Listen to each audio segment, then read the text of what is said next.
Hello my dear students, welcome to IMS Gate Academy, myself Sandeep Adari.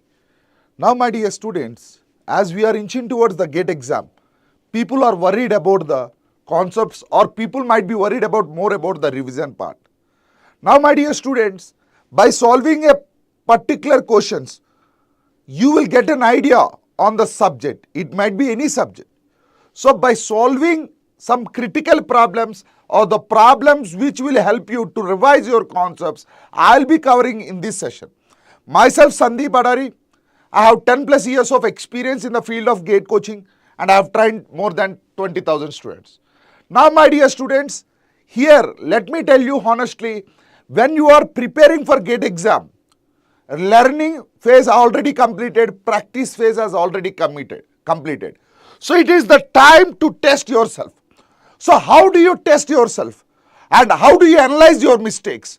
So there should be a test series where you have to test yourself. So we at IMS Gate Academy are offering test series plus at IMS Gate Academy. Now my dear students, in this test series plus, we are providing 12 test series and we are also giving the GATE question booklet, which is an important tool for every successful student. Now let me tell you my dear students, why GATE previous year questions are important. Let me tell you, when you are revising the concepts, how the question can be asked in the GATE exam, real-time GATE exam, definitely the GATE previous year questions plays a very vital role. In addition to this, the test series plus, let me tell you, you should be accustomed to the virtual calculator. You should be accustomed to the real-time environment of the GATE exam. Or you want to analyze your mistakes, how your mistakes can be made into the strength. All these analysis can be done in this test series plus, my dear students. And I don't want to waste your time and I want to quickly go into the concepts. So let me today discuss, my dear students, we are going to discuss the reinforced cement concrete. What do you mean by reinforced cement concrete, my dear students? The word reinforce itself is what? Make it stronger. So as a civil engineer, you should be strong in technical or structural analysis part. The reinforced cement concrete plays a very vital role. Now in RCC, why do we use steel and concrete? The people will be answering me, steel is strong in tension, concrete is strong in compression. But let me tell you, the exact as a technical aspect or a student who has prepared for GATE exam, you should tell that the coefficient of thermal expansion for both the materials is almost same. That is the reason which made concrete and steel to be binded together to form the reinforced cement concrete. Now let us understand what actually do you mean by analysis and design, my dear students. The design is nothing but dimensions. Analysis is what? Analysis is finding shear force, bending moment, dead load, load combinations. All these can be done in the analysis part. So my dear students, let us analyze a structural part. So whenever you are doing the reinforced cement concrete, we have the structural aspect which is very important. What is a structure is a group of structural elements connected together. What are the structural elements? It is a slab, it is a beam, it is a column, it is a footing. But footing is the base of the entire structure. So let us understand the most important topic in today's session is the limit state method. What, sir? The first method I would like to discuss here is what, my dear students? Limit state method. Now, my dear students, what do you mean by limit state method? It is a method of designing a structure based on structural concept of, based on statistical concept of safety and probability of failure. As a civil engineer, we give highest priority to the safety and we should ensure economical. So, my dear students, previously we used to have working stress method, but nowadays you name except in the water tank design or where you will not allow the cracks. In any other method, we usually follow the limit state method. In India, we follow IS 456. In American and UK or Dubai, you can say American code they will follow. But let me tell you, to have a better understanding of RCC subject, the IS code plays a very vital role. So what exactly is limit state method? It is a method of designing a structure based on statistical concept of safety and probability of failure. Now, my dear students, what do you mean by statistical? So, if you are really interested students, please share the session, and if you are having any queries, you are always feel free to ask in the chat box. Okay, now when you talk about statistics, it can be mean, median, mode or standard deviation. So, we apply the principles of statistics to understand the safety. Failure. Sir, every structural element has different failure. A beam can fail in bending, a column can fail in buckling, or you can say, my dear students, a slab can fail in deflection, and footing can fail in shear. Why we take the design criteria as the important thing is, we should understand what should be the preventive measures or what should be the best method to adapt for the design. Now, as gate point of view, so what is limit state method? It is the most appreciable method, or you can say this is the most ensure method. Why? Because limit state method ensures, my dear students, let me tell you, limit state method is ensure what, sir? Limit state method ensures what? It ensures double safety, my dear students. The word double safety is a big term when it comes to the design. Why it ensures double safety? See, my dear students, we are designing for higher loads. What, sir? We are designing for higher loads. And we allow lesser strength. What we do, sir? We allow lesser strength. We design for higher loads and we allow lesser strength. So, let me tell you, my dear students, here what is higher loads is, if I take design load here, FD, design load can be written as load into partial safety factor. So, usually factor of safety will be more than 1. So, when I take design load, it will be higher. Similarly, when I take lesser strength, if you take the design strength, it will be strength upon partial safety factor. So, my dear students, how it ensures double safety is, it is allowing the higher load. Suppose you have to design for 100 kgs or 100 kilonewton. You will be designing for 200 kilonewton. But at the same time, my dear students, economical point of view also keep in mind. And you allow the lesser strength. What exactly do you mean by lesser strength? Sir, I can carry some 50 kgs, but you will tell that I can carry only 40 kgs to ensure the safety. This is how the limit state method says that it ensures double safety. Now, my dear students, let us discuss the important aspects, okay? If you take the factor of safety for concrete, if I take the factor of safety for concrete, my dear students, sir, see, let me tell you, RCC is a subject in civil engineering where the weightage in gate exam might be 4 or 3 marks. But once you want to apply the real-time applications in the civil technical core job, this RCC plays a very vital role. Or if you are working as a structural engineer or a design engineer, this RCC plays a vital role. So let me tell you, my dear students, the concrete has the factor of safety as 1.5. What is the factor of safety for steel, my dear students? What is the factor of safety for steel? The factor of safety for steel is 1.15. So, my dear students, you will have a proper doubt. Sir, why the factor of safety for concrete is more? Why the factor of safety for steel is less? The reason is very simple. The reason is quality control, my dear students. The steel is manufactured in an industry. When I tell you the dia of the bar is 10 mm, it will be 10 mm because it is according to the manufacturing in the industry. Whereas concrete requires manual attention, or you require a skill labor, or there can be it is done in the laboratory, so there can be errors or something. So that is the reason the concrete might have the factor of safety more. So my dear students, the reason for concrete to have more factor of safety, the simple thing you can tell as a quality control. If you are attending any interviews like L&T or TCE or Tata Consulting Engineers or Shapurji Polanji from your BTech, these are the quite common questions they ask you. Why the factor of safety for concrete is more? The reason is simple. The reason is the quality control. Very good, my dear students. Now, my dear students, let us see what are the assumptions. What are the assumptions of limit state method? These assumptions are very important. And let me tell you, why do we assume some assumptions? In your college, we or in any branch or any concepts, we assume some assumptions.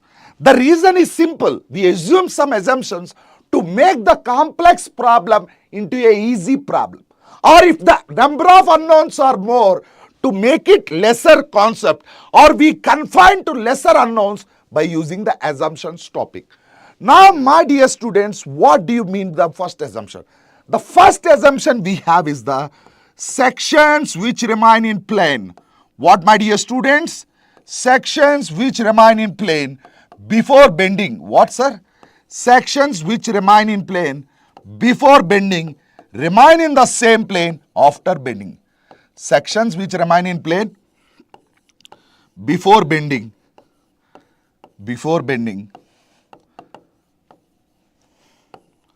remain in same plane.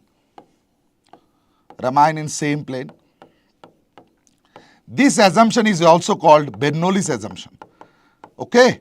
Sections which remain in plane before bending remain in the same plane after bending. So what does this assumption says? I want the outcome of this assumption. This assumption says that strain varies linearly. What does this assumption says, my dear students? This assumption says that strain varies linearly. So whenever you are analyzing the concepts using the LSM method, you should have why strain varies linearly is. The reason is, this is the assumption, or you can say this assumption as the Bernoulli's assumption. Okay, now my dear students, let me tell you another important thing. Suppose if I want to draw the stress strain curve for concrete. Okay, let me draw this stress strain curve for concrete.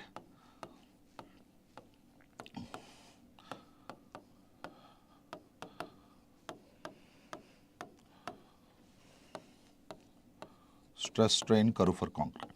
And here also, my dear students, it is, you feel it is simple, but always known quantity will be in x-axis and unknown quantity will be on y-axis. Let me tell you, my dear students, always you have, this is simple, but as an engineering student you should know. Okay, always known activity will be on x-axis. Okay, because y is a function of x. So dependent quantity will be on y-axis, independent quantity will be on x-axis. So if I write here strain, and if I write here stress. Okay. Now see students, the stress strain curve for concrete is rectangular parabolic. What is the stress strain curve for concrete?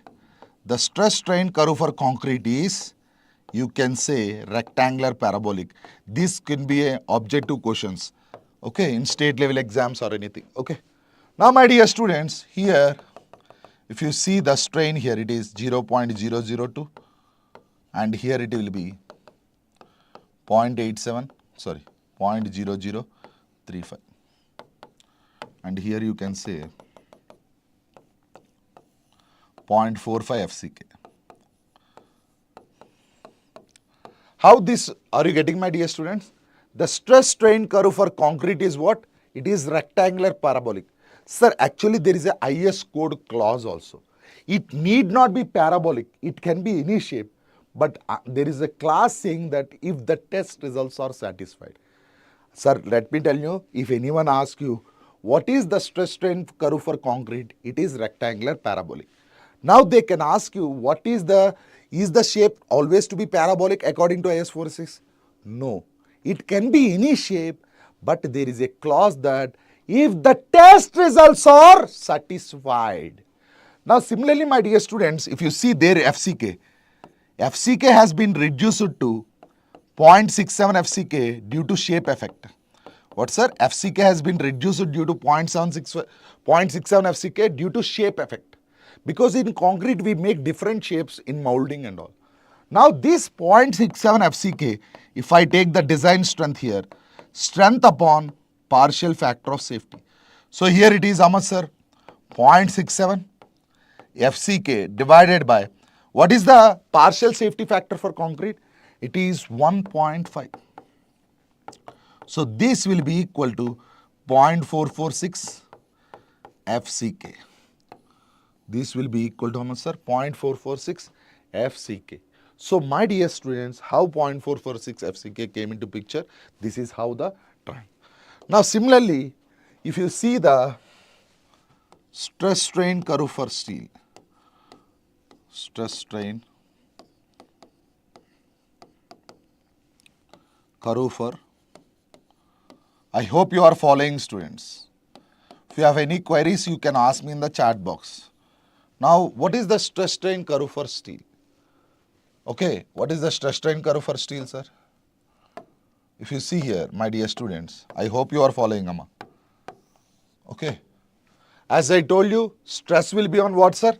Stress will be on y-axis. Strain will be on x-axis.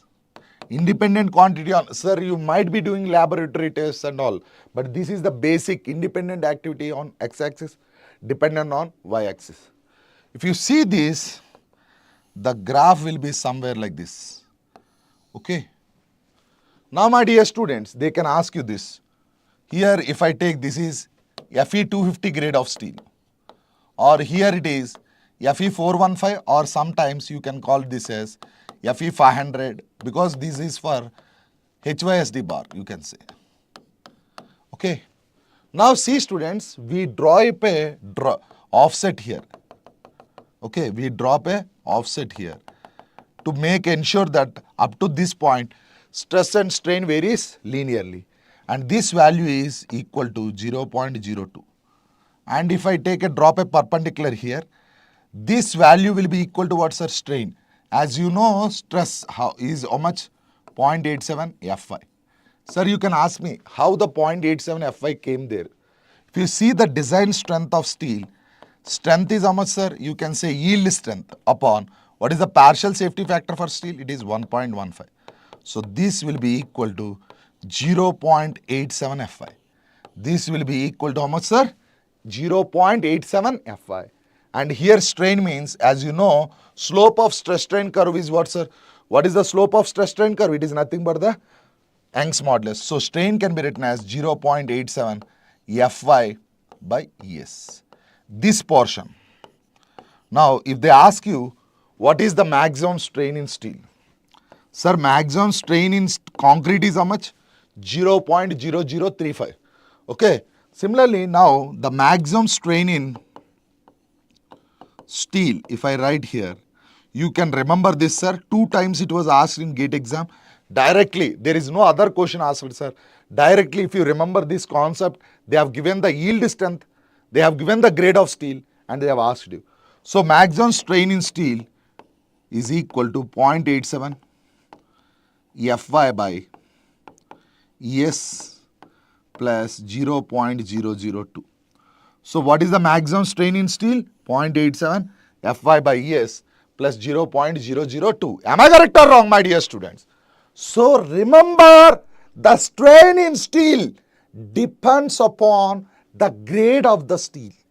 That point, please keep a note. Okay. Let me tell you, my dear students, what is the key takeaway from this? The formula 0.87 Fy by Es plus 0.02. And let me tell you, my dear students, the grade of the steel will tell you or will affect the maximum strain. Now, please listen carefully. This is a practical point of view. Let me tell you. If the strain in steel is yielded to the maximum value, then we say that the steel is economically utilized. What, sir? Again, I repeat the point, my dear students. If the strain in steel is yielded to the maximum strain, then we can say that that steel is most economically utilized. Why? Suppose, sir, see, if you see grade of steel 500, but in that you can have 415 also. But if you use high strength steel, it should be utilized. But we have other aspects also. Let me tell you, under reinforced, over reinforced, we'll be discussing. But for now, how can you say that a steel is economically utilized? Is if the strain in steel is yielded to the maximum value, then we say that it is the strain is, then we say that steel is economically utilized. Now, this I'm pretty sure in this video I'm trying to say, my dear students, 95% chances by this diagram which I am trying to show, you will get a question. So what is actually here is singly reinforced section. So my dear students, we have singly reinforced section. What is a singly reinforced section? Let me tell you, my dear students. A singly reinforced section is nothing but a beam which is reinforced on tension side. What, sir? A beam which is reinforced on tension side is nothing but what, sir? A beam which is reinforced on tension side is nothing but a singly reinforced section. Okay. Now, my dear students, let us understand the diagrams here.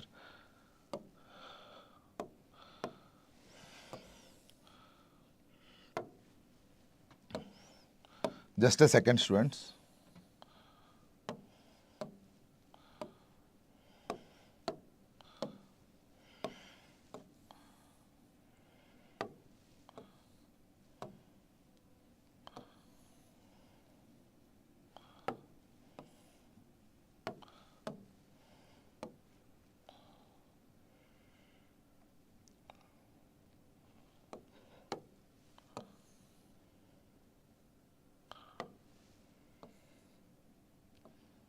I hope you are following, sir.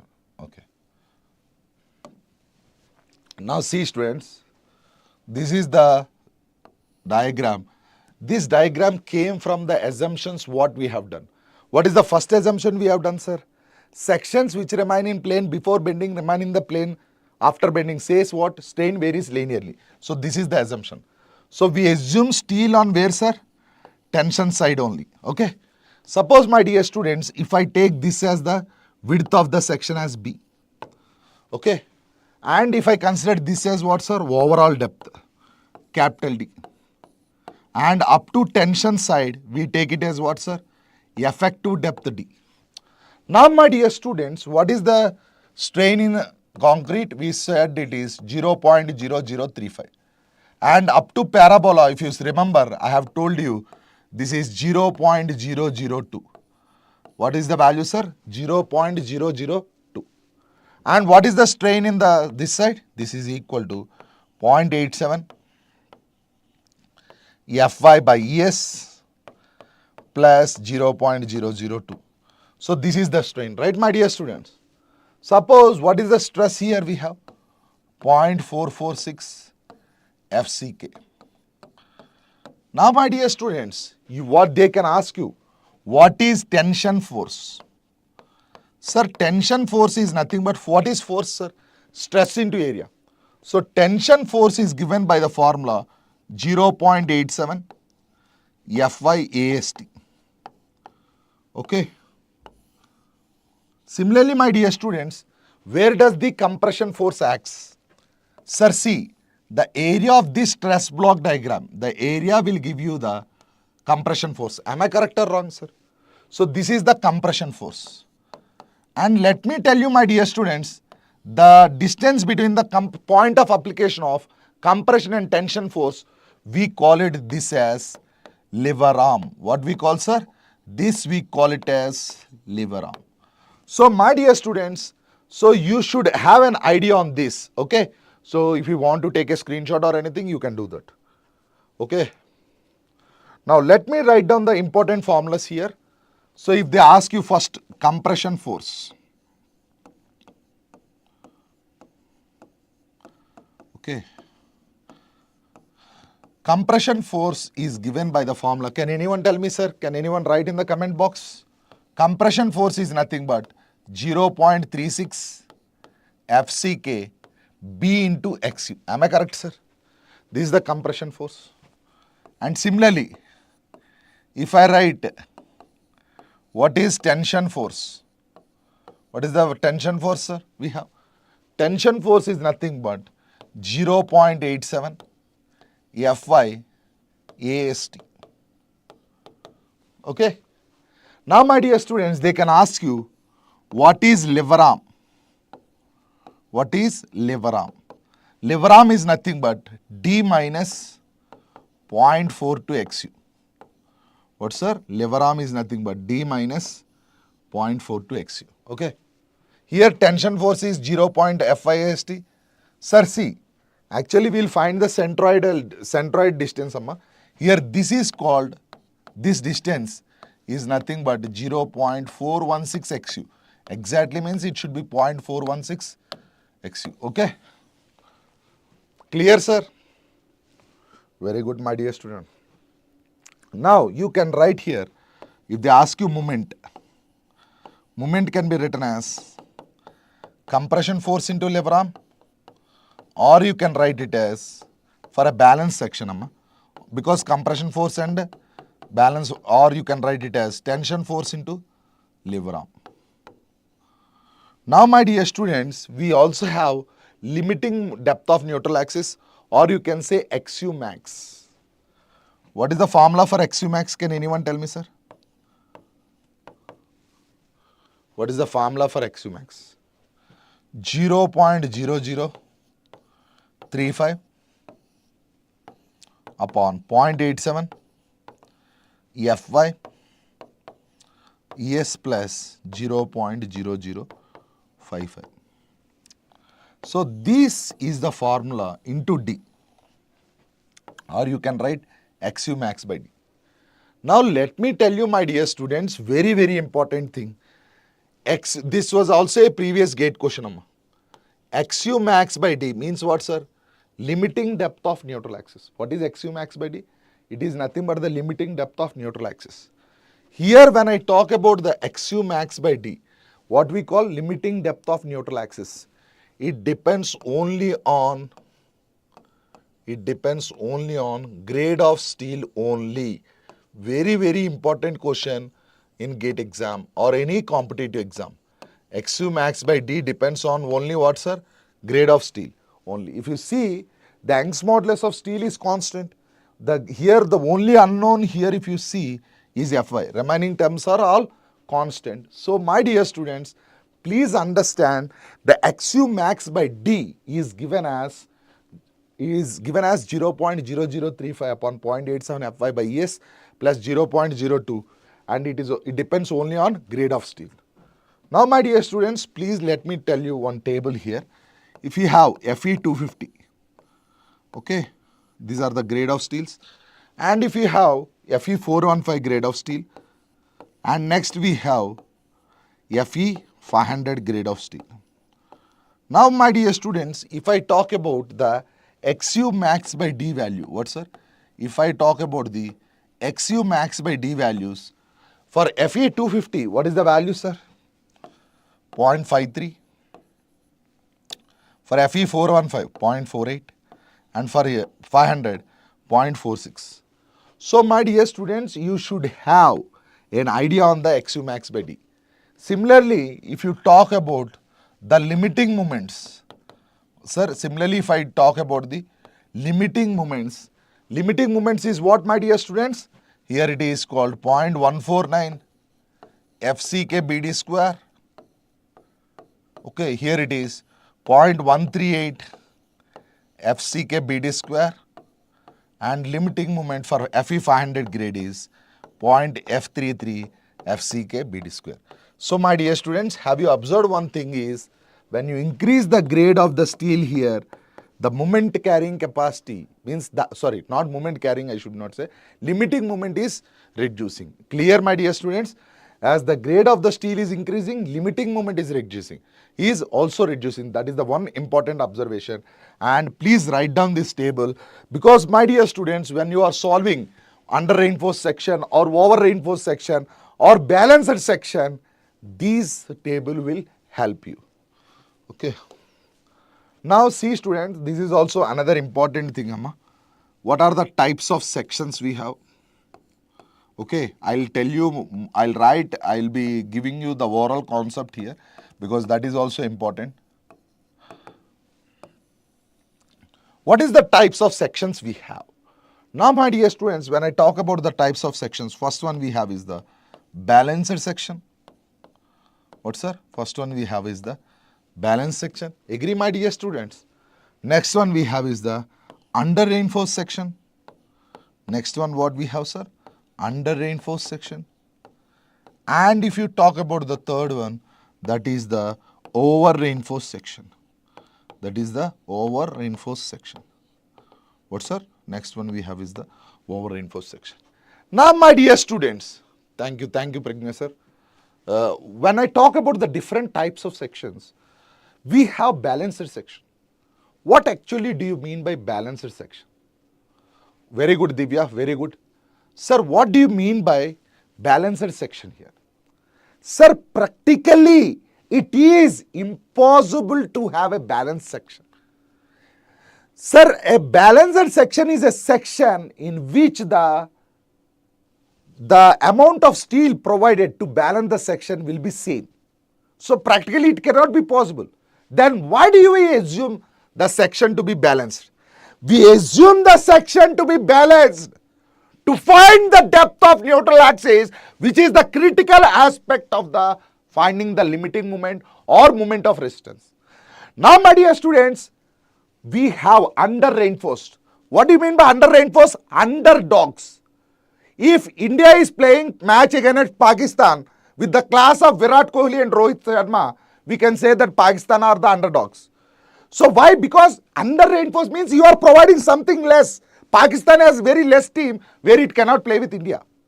So it has not that much quality. So under reinforced means, let me tell you my dear students, the amount of steel provided to balance the section is less than the amount of steel required. Are you getting my dear students? Again, please write down this. The amount of steel required to balance the section provided is less than the amount of steel required.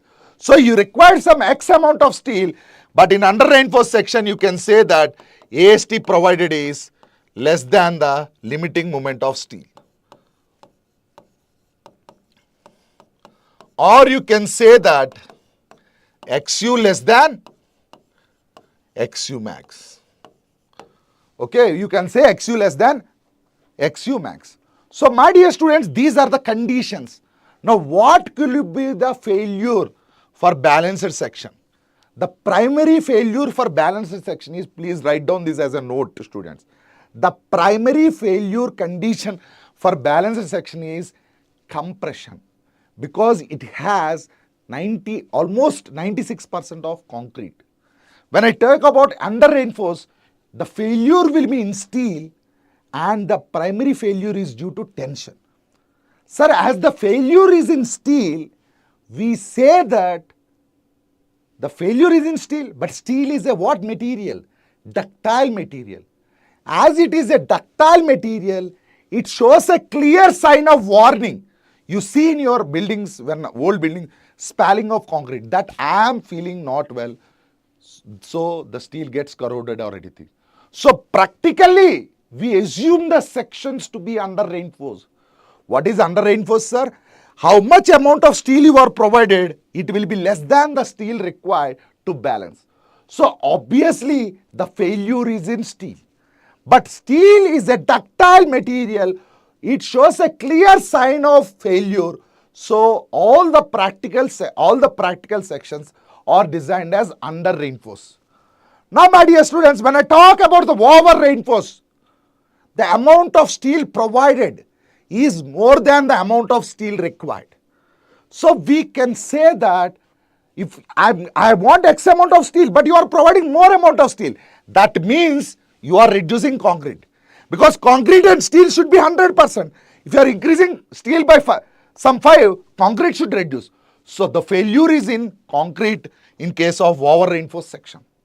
So concrete is a brittle material, my dear students.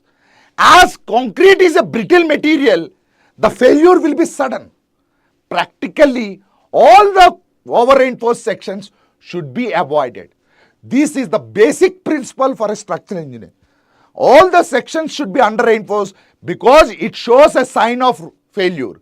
All the over reinforced sections are avoided because the failure is sudden. Here the primary failure is by compression. Here the primary failure is by tension. Here the primary failure is by compression, my dear student. So you might understand what is under reinforced, what is over reinforced, and what is the balance section. Here the conditions is what, sir? You can say that AST is greater than AST limiting. Here you can say that XU is greater than XU max, my dear students. So these are the conditions. These are the conditions for under reinforced or over reinforced. Please write down this, student. Very good, very good. Now my dear students, according to the IS 456 code, what is the minimum tension reinforcement? What is the minimum tension reinforcement? Let me tell you, my dear students, the minimum tension reinforcement is given by the formula AST by BD is equal to 0.85 by Fy. If they ask you in percentage, you just multiply with 100, my dear student. If they ask you in percentage, this is the important formula, my dear student. Okay? This is a very important formula. For suppose if they have given you 500, we will be solving that question also. After a while, after these concepts, I will be going to the problems also. And what is the maximum tension reinforcement is? What is the maximum tension reinforcement is? 4 percentile of gross area. What, sir? The maximum tension reinforcement is how much? 4 percentile of gross area. Now, my dear students, when I talk about gross and when I talk about net area, when you talk about net area, you come across effective depth. When I talk about gross area, overall depth comes into picture. These things which I am telling, please keep in note. So, my dear students, this is the minimum tension reinforcement and this is the maximum tension reinforcement. I hope you are clear. Okay. Now, my dear students, there is a concept called cover. Sir, let me tell you, cover is provided to have a proper bond between concrete and steel. Why do we provide cover, sir? To have proper bond between concrete and steel or to protect the steel from corrosion. Suppose if it is near to sea coast, due to the alkali nature, the steel gets corroded very easily. In this case, my dear students, what we do is we increase the cover depth. If it is suppose in mild air, we provide 40 mm. In severe, we provide some 80 mm. So to overcome the corrosion. And let me tell you, my dear students, what actually do you mean by cover here? Because there was a gate question on this, my dear students. We will be solving that question also. You should understand what is nominal cover and what is effective cover. Okay. Now see, students, the distance from the centroid of the steel to the extreme fiber. What, sir? The distance from the centroid of the steel to the extreme fiber is known as what, sir? Is known as effective cover. This is known as what, my dear students? This is known as effective cover. The distance, see, my dear students.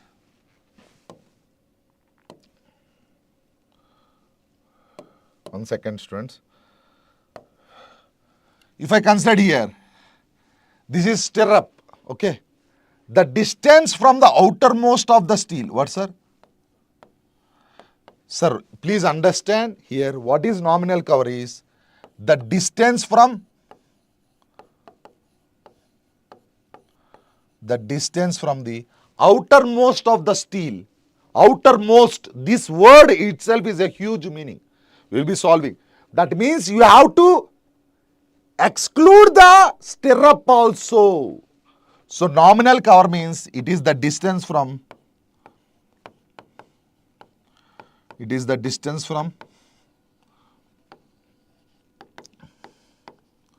outermost of the steel.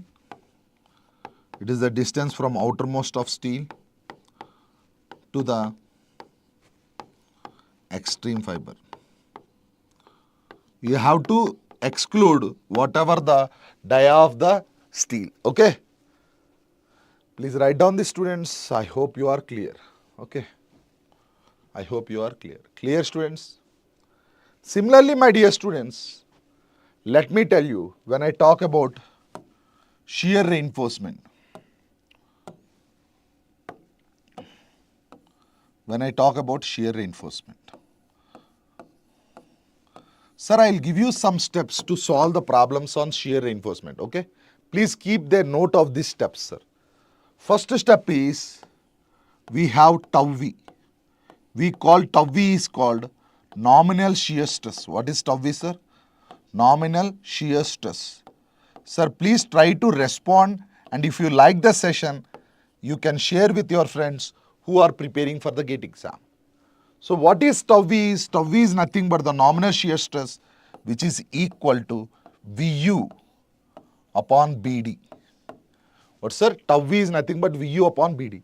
What is Vu? Shear force. What is Bd? Section details. Okay, my dear students. Now, we have next one is tau c. Okay, we can say permissible shear stress. Okay, sir. Next, what is tau c? Permissible shear stress. Remember, my dear students, tau c value will be from the code IS 456. And also remember that tau c is a function of percentage of steel and FCK. What is FCK? Grade of concrete. What is percentage of steel? Divya, can you tell me what is the percentage of steel? It is nothing but AST by BD into 100. What is it? What is this, sir? AST by BD into 100. Agree? So, my dear students, the tau c value depends on two functions, means in the table in the IS 456, you should go through the PT and the grade of the concrete. Similarly, now my dear students, if tau v is less than tau c, what, sir? If tau v is less than tau c, what we do? We provide, what, sir? Tau v less than tau c, or we should say like this. When tau v is less than 0.5 tau c, we say that it is no shear reinforcement is required. This is a very important. No shear reinforcement is required, my dear students. When tau v is less than 0.5 tau c, no shear reinforcement. Now, my dear students, when tau v is greater than 0.5 tau c and tau v less than tau c, in this condition, we provide minimum shear reinforcement. What is the formula for minimum shear reinforcement? Anyone, my dear students? What is the formula for minimum shear reinforcement? Anyone? You can write that ASV upon B into SV is equal to 0.4 upon 0.87 Fy. Sir, ASV is what? Area of the stirrups. What is SV? Spacing of the stirrups. What is SV, my dear students? Spacing of the stirrups. So, when tau v is greater than 0.5 tau c or tau v less than tau c, we provide the minimum shear reinforcement. Agree, my dear students? Okay. Now, when tau v is greater than tau c, next step, what I can say E. When tau v is greater than tau c, you should understand, my dear students, shear reinforcement is mandatory. What, sir? When tau v is greater than tau c, you can say here that shear reinforcement is mandatory. Now, sir, already we are providing the minimum shear reinforcement, right, my dear students? Already we are providing the minimum shear reinforcement. So, here design shear force is given by the formula tau v minus tau c, whatever the extra shear stress, into section, force into stress into area will be the shear force. And let me tell you, my dear students, if I consider this as a beam, we have the cover here and we provide the stirrups. And remember, according to the IS 456 code, usually the length of the crack, what, sir? Usually the length of the crack will be equal to effective depth D. So, my dear students, if I talk about the design shear force here if I talk about the design shear force, this is equal to stress 0.87 Fy, stress into area, that is what, sir? ASV. Okay, stress into area into number of stirrups. If I take this as spacing between the stirrups as SV. Okay, now my dear students, D upon SV. Now see students, this is equation 2, this is equation 1. By equating 1 and 2 equations, you can calculate the spacings. Equating 1 and 2 equations. Equating 1 and 2 equations, you can calculate the spacing. Okay, my dear students, I hope you are following. Now let me tell you here. Now see, my dear students, when tau v is greater than tau c max, what sir? When tau v is greater than tau c max, when tau v is greater than tau c max, we have to redesign. What sir? When tau v is greater than tau c max, what we have to do? We have to redesign. Sir, can anyone justify when tau v is greater than tau c max, why we have to redesign? What is the reason to redesign? Now see students, there can be two chances of failure. What sir? There can be two chances of failure. One is the primary compression failure. Sorry, let me tell you. Or you can say, okay, diagonal compression failure, or you can say diagonal tension failure. What sir? When a section is subjected to pure shear, please write down this. When a section is subjected to pure shear, there can be two failures. One is the diagonal tension failure and other one is what sir? Diagonal compression failure. And this was one of the gate question. This was one of the gate question, my dear students. And another one is what sir? Diagonal compression failure. Sir, here what happened is, see my dear students, when I talk about diagonal tension failure, this tension failure is taken care by providing the steel. This tension failure is taken care by what sir? By providing this tension, by providing steel. But as I told you, we cannot take care, or we should not allow the diagonal compression failure. So let me tell you, tau c max is a check for diagonal compression failure. As we should not allow, if it is more than that, we are asking to redesign. And remember my dear students, tau c max is a function of grade of concrete only. Sir, whatever the theory points, what I have told you, these are all came in the previous year gate exams. Okay. So what is tau c max? Tau c max is a function of grade of concrete only.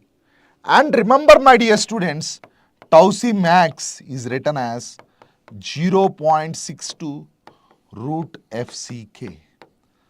So this is also, actually we get the values from code, but if they can ask you what is tau c max, this is the formula. Okay, clear students?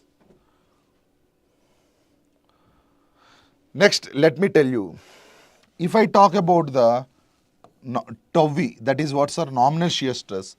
We have talked about a uniform section, that is VU upon BD. But let me tell you my dear students, for varying sections, what sir? Sir, in 3 minutes, I'll be going into the problems. So, okay, as we required the concepts, I've given you the early insight of the concepts. So, tau v is equal to what sir? VU plus or minus m by d tan beta upon BD. This is the formula for nominal shear stress, my dear students. Okay. Sir, see here, you should understand when you will go with positive sign and when do you go with negative sign. Sir, see, if the varying depth increases, okay, if the varying depth increases, and also moment increases, upward arrow is for increase. If the varying depth increases and moment increases, we use negative sign. And the vice versa of it will be what, sir? Positive. The vice versa of it will be what? Positive. Agree, sir? So here, my dear students, if I take here a cantilever section, let me tell you. Suppose if I have taken a cantilever section here, okay.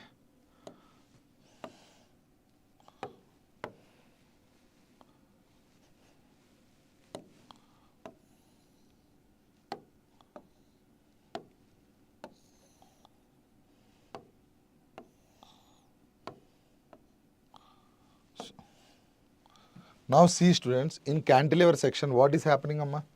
If you see, the moment is maximum where? Where is the moment maximum? The moment is maximum at where? The moment is maximum at fixed end. But if you see the depth here, if you see the depth is also maximum here. In this case, we use negative sign. Similarly, my dear students, if I take a simply supported beam here, okay. Now see, the bending moment diagram will be like this, right? So here more depth, the bending moment is less. Moment less, depth more. So in this case, you will use positive sign. So you should be aware of these things, students. Okay? I hope you are clear.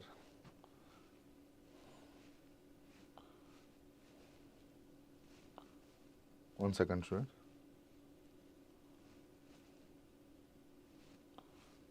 Okay. Now I'll give you the timer, Amma. You have to see that questions, these questions you should be solving. I'll give you 2 minutes for every question and please try to solve that. Okay.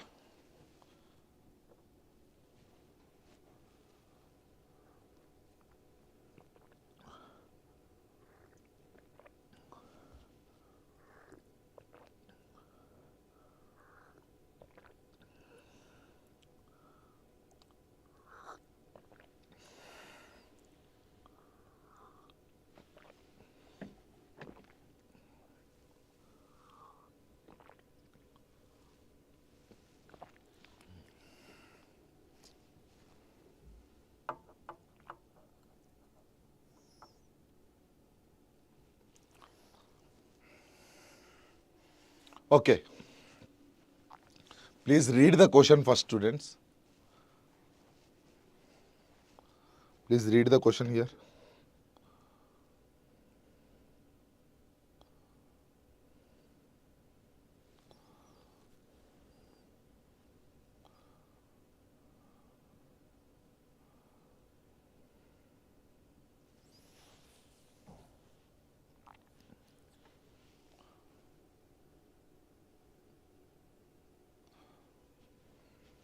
Okay. I have given you enough time, Mama. Now let me read the question, my dear students. The question here is, the singly reinforced concrete beam made up of M25 concrete and Fe 500 grade of steel. The total cross-sectional area of steel is, sir, 945 mm square. As per the limit state design, the design moment capacity of the beam section is, what, sir? Is asking the design moment, okay. So he's asking, what is the design moment? So to find out the design moment, okay, first we'll calculate compression force is equal to tension force. What we'll do, sir? Compression force is equal to tension force. What will be the compression force? 0.36 FCK B into XU. And what is the tension force we have, sir? What is the tension force? Can anyone tell me? Tension force is nothing but 0.87 Fy AST. Yes or no, my dear students? What is the compression force we have? 0.36 FCK BXU. What is the tension force we have? 0.87 Fy AST. Now, my dear students, if I want to know the depth of neutral axis, X is equal to 0.87 Fy AST upon 0.36 FCK into B. Yes or no? Please write down that, students.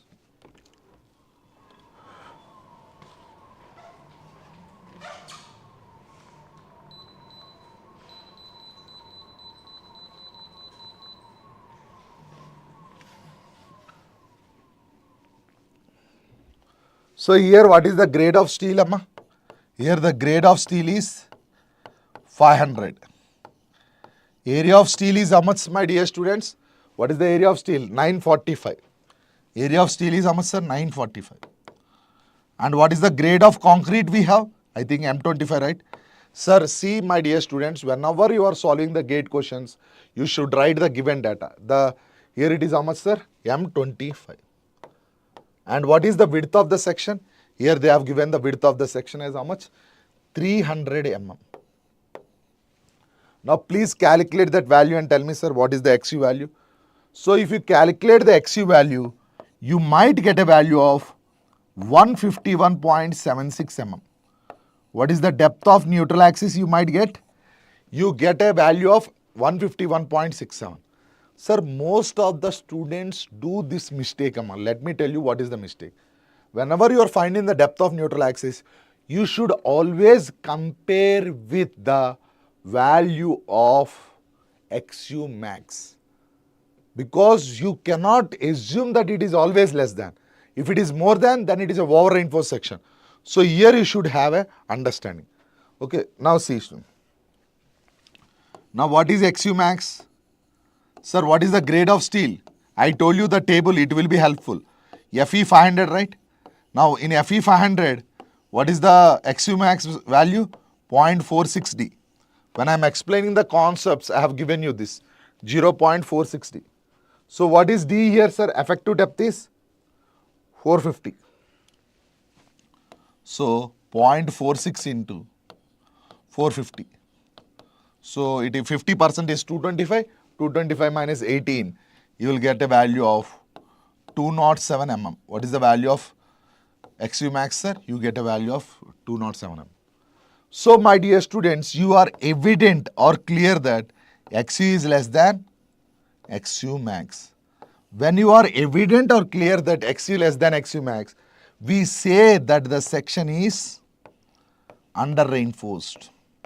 So no need to limit the depth of neutral axis. So my dear students, when they ask you what is the design moment here, what is the moment, you can write here 0.36 FCK BXU into D minus 0.42 XU. Okay, my dear students? Okay. Now here, what is the grade of steel, sir? Sorry, concrete, it is 25.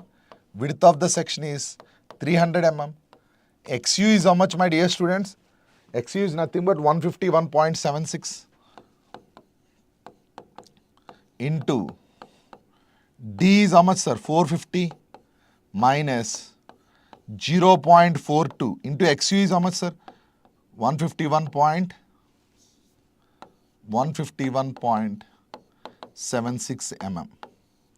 So if you solve this, what is the limit? What is the moment you got? Anyone, my dear students, please comment. You will get a value of how much? If you solve this, you will get a value of 158.27 into 10 power 6. And let me tell you, my dear students, 1 kilonewton is equal to how much, sir? 10 power 3 newtons. 1 meter is equal to how much? 10 power 3 mm. So here you can write this as 158.27 kilonewton meter. If they ask you the answer in kilonewton meter, and let me tell you, what should be the key observation when you are writing the gate exam is units are also very important, my dear students. Even though they have done up to here, okay, and you have given the answer this, that will be wrong if they ask you the answer in kilonewton meter. So always be caution or precautionary measures is you should have an idea on units. Okay. So please write down this, students. If you have any queries, you can ask me.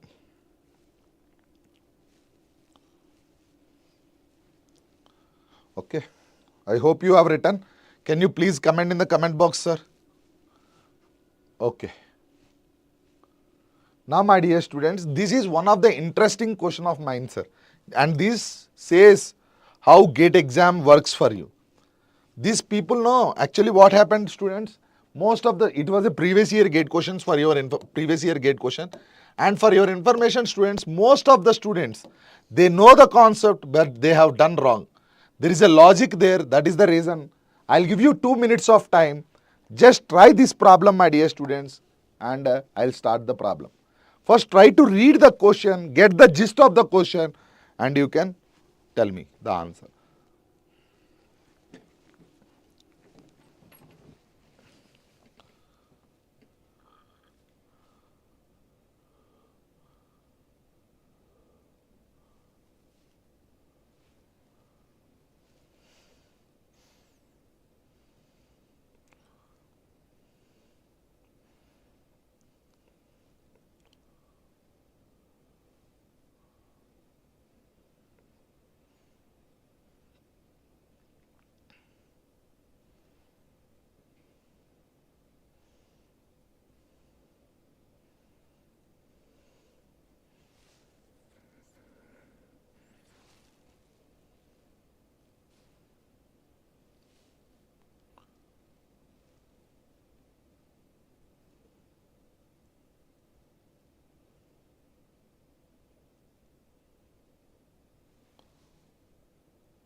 Sir, try to read the question over there. A singly reinforced rectangular concrete beam of width 300 mm, effective depth 400 mm, M25 concrete, FE 500 grade. For the beam to be under reinforced, what is the maximum number of 16 mm dia bars?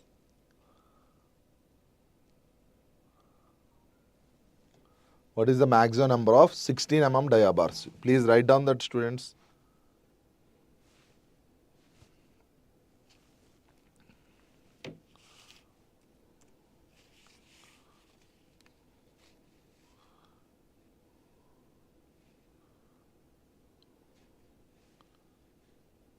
Are you following, students?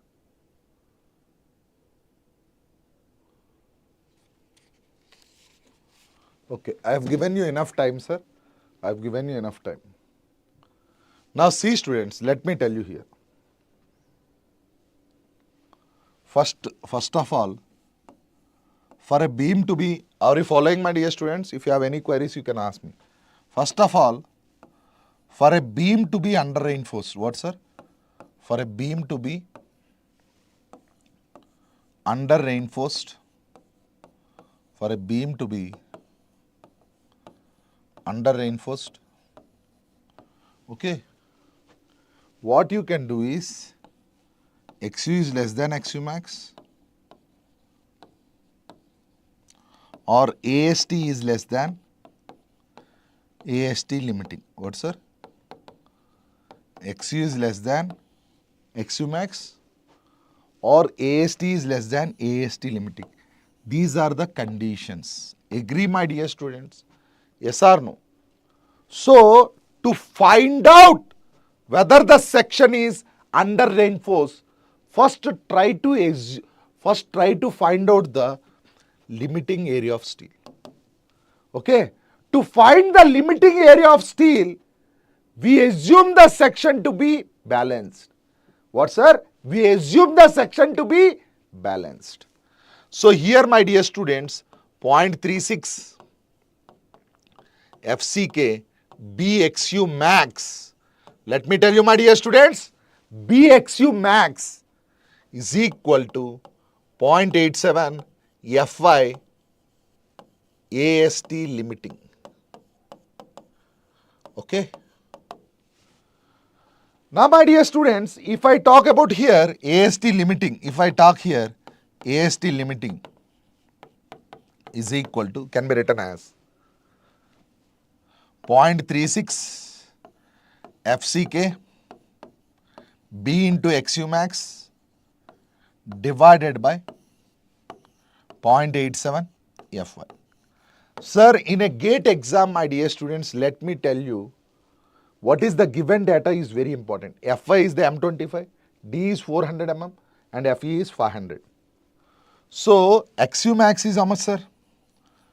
XU max for 500 grade of steel. What is the value? Can anyone tell me? XU max value for Fe 500, it is 0.46D. Yes or no, sir? So here it is, what is the effective depth, sir? 0.46 into 400. So 46 into 4, it is 184. So it is equal to 184 mm. XU max is how much, sir? 184 mm. So here, what is 0.36 into FCK is 25. And what is the width of the section, sir? The width of the section is how much? 300 mm. Width of the section is 300 mm. XU max is how much, sir? 184 upon 0.87. Fy is 500. Okay. Now tell me, sir, what is this value? Now tell me, anyone, what will be this value? Sir, if you solve this value, you will get a value of 1142.06 mm square. How much you will get, my dear students? You will get a value of 1142.06 mm square. So here what he is trying to ask, sir? Here he is trying to ask what is the maximum number of bars for a beam to be under reinforced. Yes or no, my dear students? So N into pi by 4 into 16 square, the dia of bar is how much, sir? 16 square is equal to what, sir? 1142.06 mm square. 1142.06 mm square. So my dear students, what will be the number of bars if it is equal? Divided by pi by 4 into 16 square. The number of bars will be 5.6. Now anyone who are observing this answer, what will be the answer, sir? So see students, most of my previous students have written this answer as 6. Sir, let me tell you, after doing all the stuff, hard work, your answer is wrong. Why? Because you are losing the basic concept that limiting area of steel is more, or your area of steel provided is more than limiting area of steel, then the section will become over reinforced. So for a section to be under reinforced, the number of bars should be less than 5.68. So in this, why this is a beautiful question, let me tell you. The answer can be 1 bar, 2 bar, 3 bar or 4 bar or 5 bar. But in that he has asked what is the maximum number of bars. So you can say that the answer is the maximum number of bars is how much? 5. So this is the one beautiful question I would like to tell you. If you write the answer 6, then your answer is gone. So the maximum number of bars which are provided of 16 mm to be under reinforced is 5. If you write it is 6, then it is absolutely wrong. The reason is it is losing its basic nature which should be under reinforced. If you provide 6, it will become over reinforced. So that is the reason, my dear students, whenever you are attempting the GATE exam, reading the question and understanding the pattern and also units, given data is very, very important. So even though if you lose 20 to 30 seconds of your valuable time, still read the question carefully, write the units properly, read the question, write the given data, then apply the formula. Then you are 100% into the exam. Now my dear students, you can solve this question here. This is also another beautiful question, but very pretty easy if you know the concept. Straightforward question. We have told you also.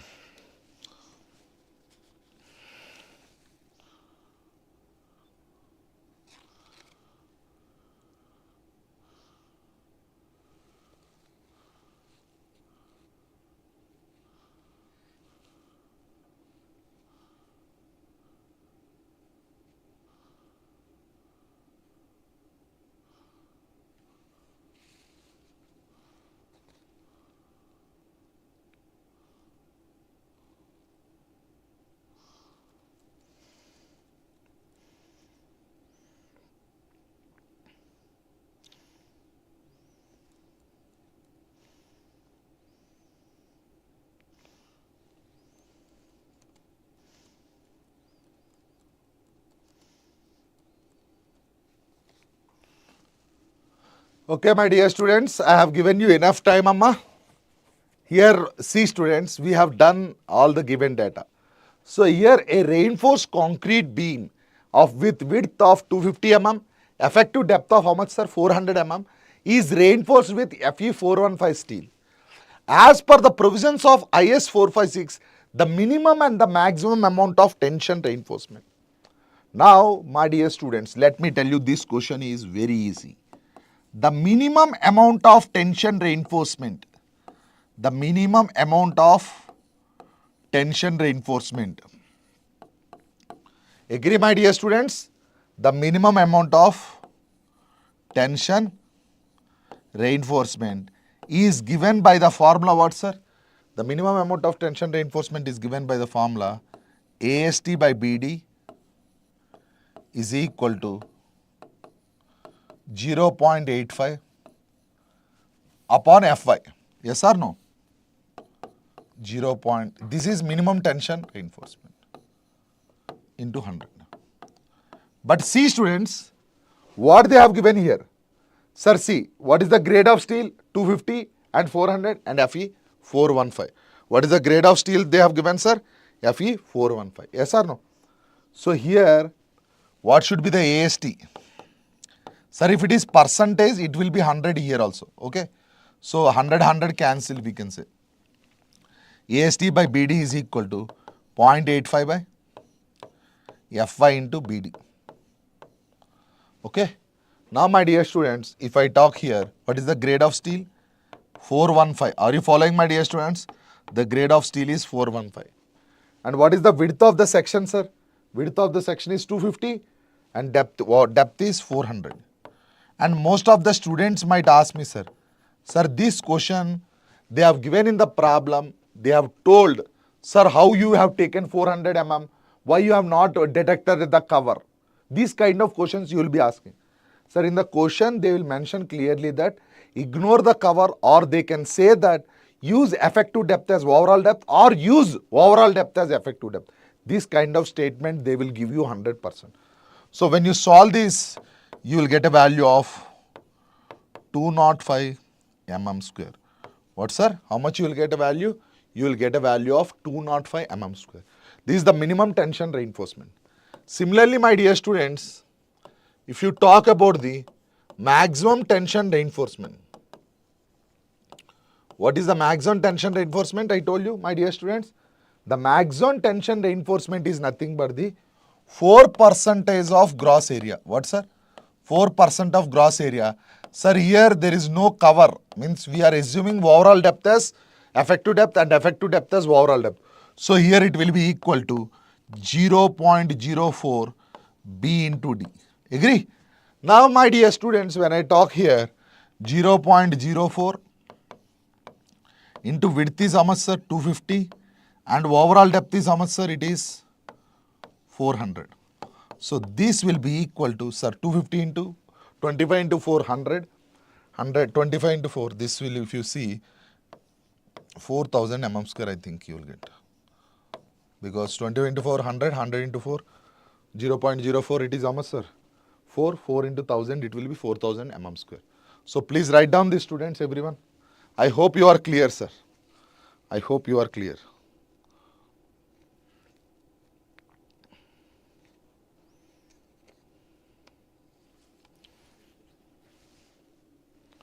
Have you written, sir?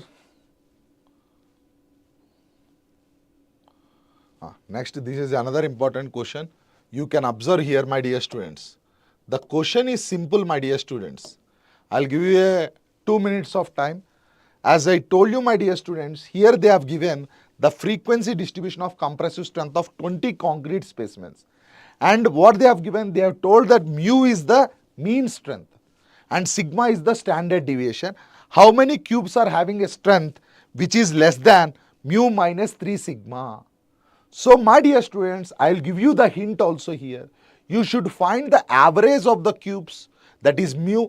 After that, you have to find out the standard deviation and calculate the value of mu minus 3 sigma. So, please solve this problem, my dear students. I will give you 2 minutes of time. I have told you what is the given data also. Okay.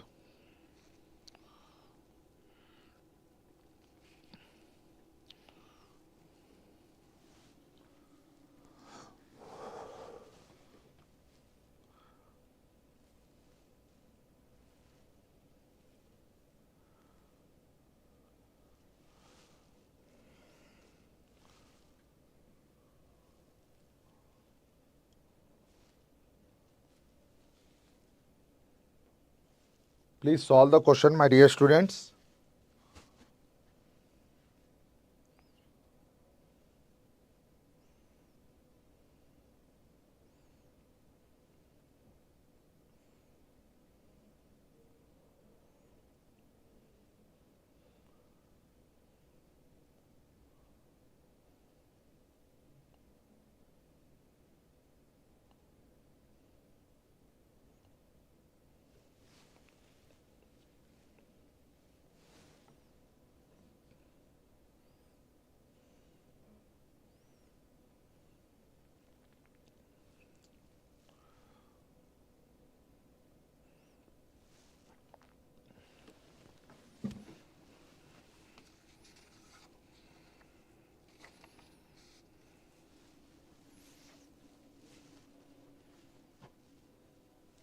Now see students, what is mu, sir? Here, please understand, see here students, mu is what is the mean strength. Sir, please see students, most of the people also do this mistake. They take just average here. But here you should understand there is a frequency of specimens. Sir, if you take 23 plus 28 plus 22.5, 21, 31 plus 29 by 5, this is the common mistake they do. But here, this strength is having different specimens, this strength is having different specimens. So overall there are 20 cubes. So when you take the mean, what you have to do? How many cubes are there of 23? 4. So 4 into 23 plus how many cubes of 28, sir? 2. So plus 28 into 2 plus how many cubes of 22.5? 5 cubes plus 22.5 into 5 plus what is the value, sir? 31 cubes are of 5. So you can write 31 into 5 plus how many cubes of 29 strength? It is 4.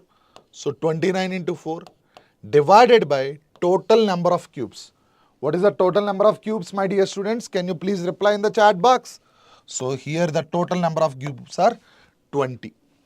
So my dear students, when you calculate this, see, if you see this, you have 4 into 23, 92, 56, 5 into 22.5, 112.5, 31 into 5, 155 and 29 into 4 is how much, sir? It is around 116. So if you do the calculation, I think you will get a value of 26.575 MPa, or you can say Newton per mm square. So this is what we got, the or 26.575 or 26.75, sir.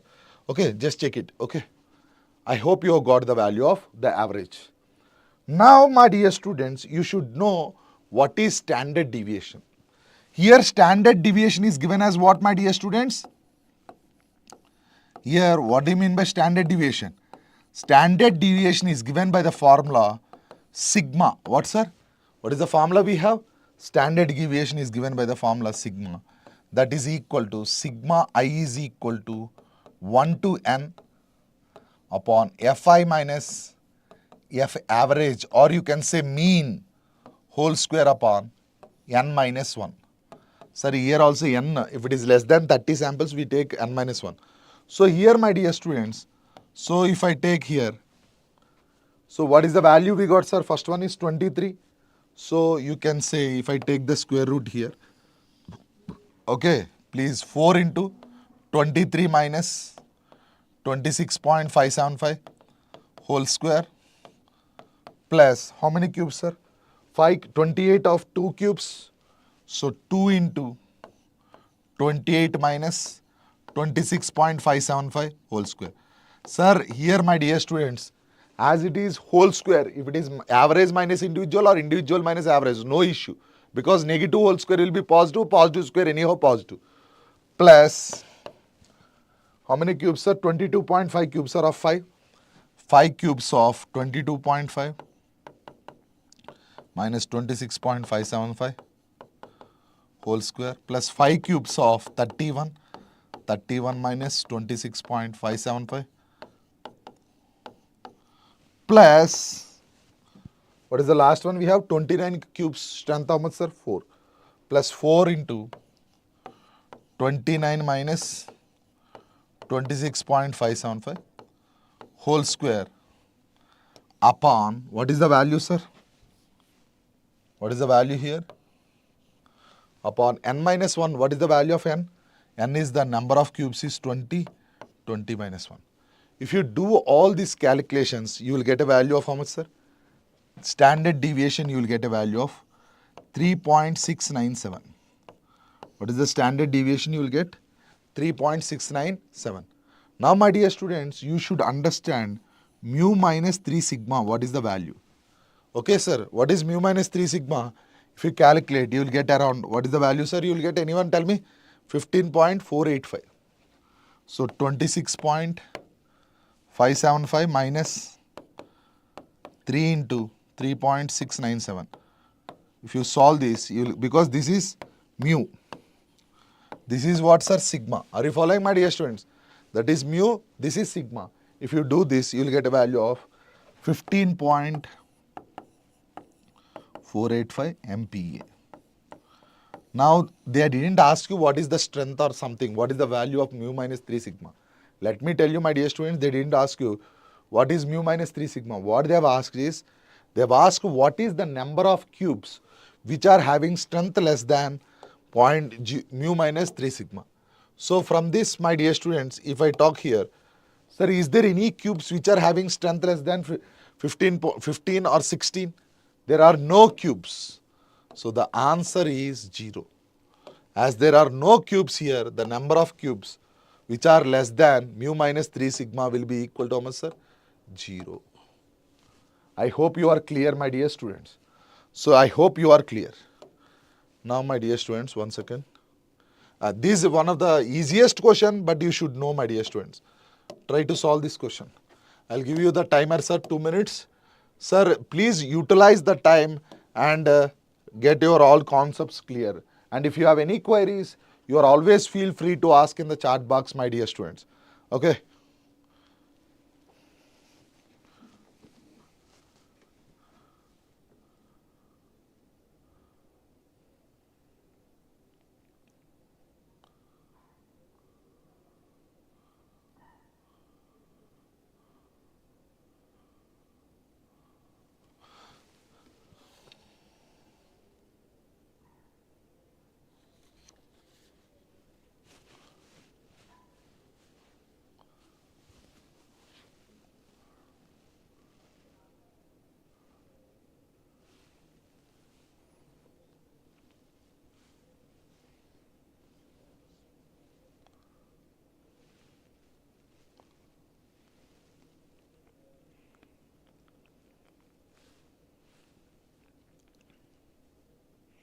Sir, if you have any queries, please ask me. Here for M25 concrete with a creep coefficient of, is how much, sir? 1.5. The long-term static modulus of elasticity is. If you didn't observe creep coefficient, please write down creep coefficient as 1.5.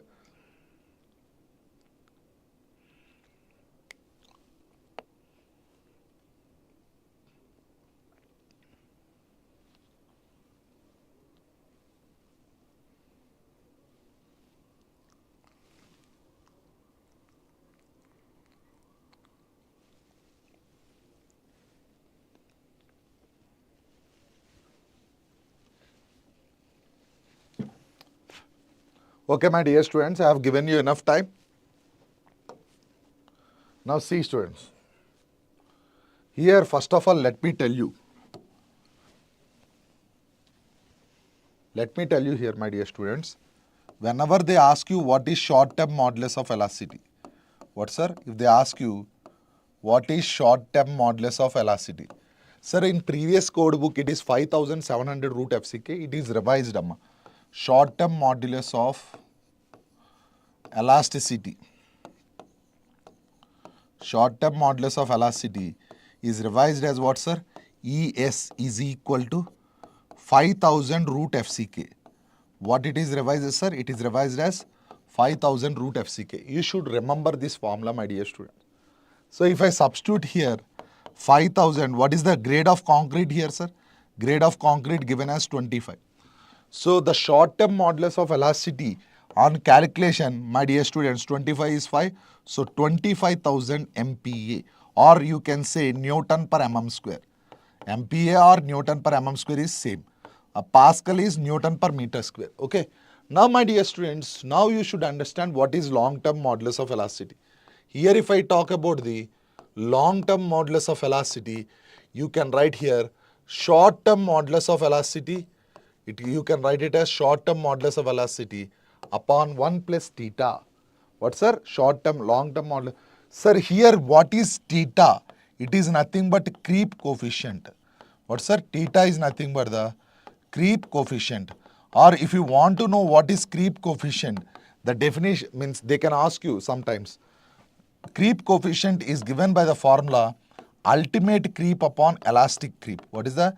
It is the ratio of ultimate creep upon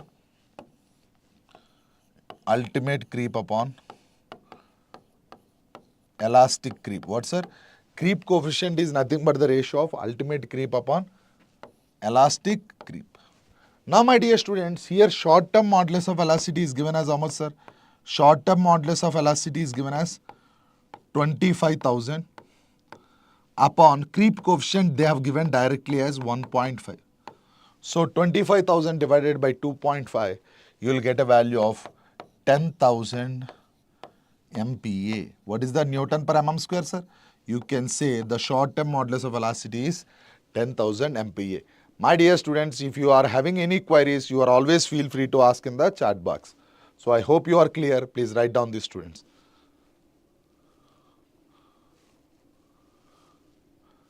Okay.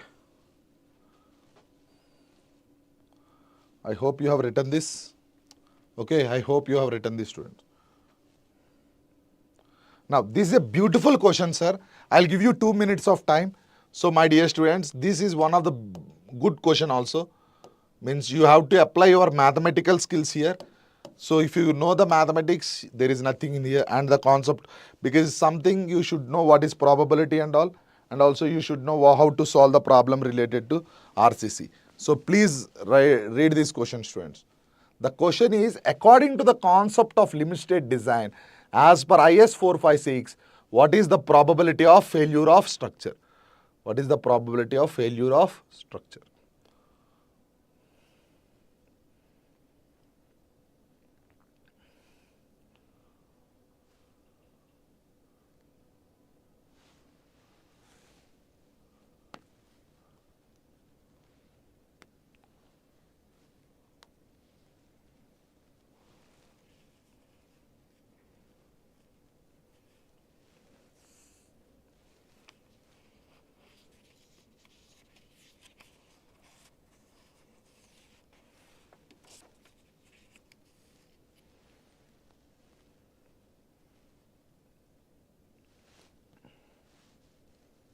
I hope you are following the question, students. Please write down the question.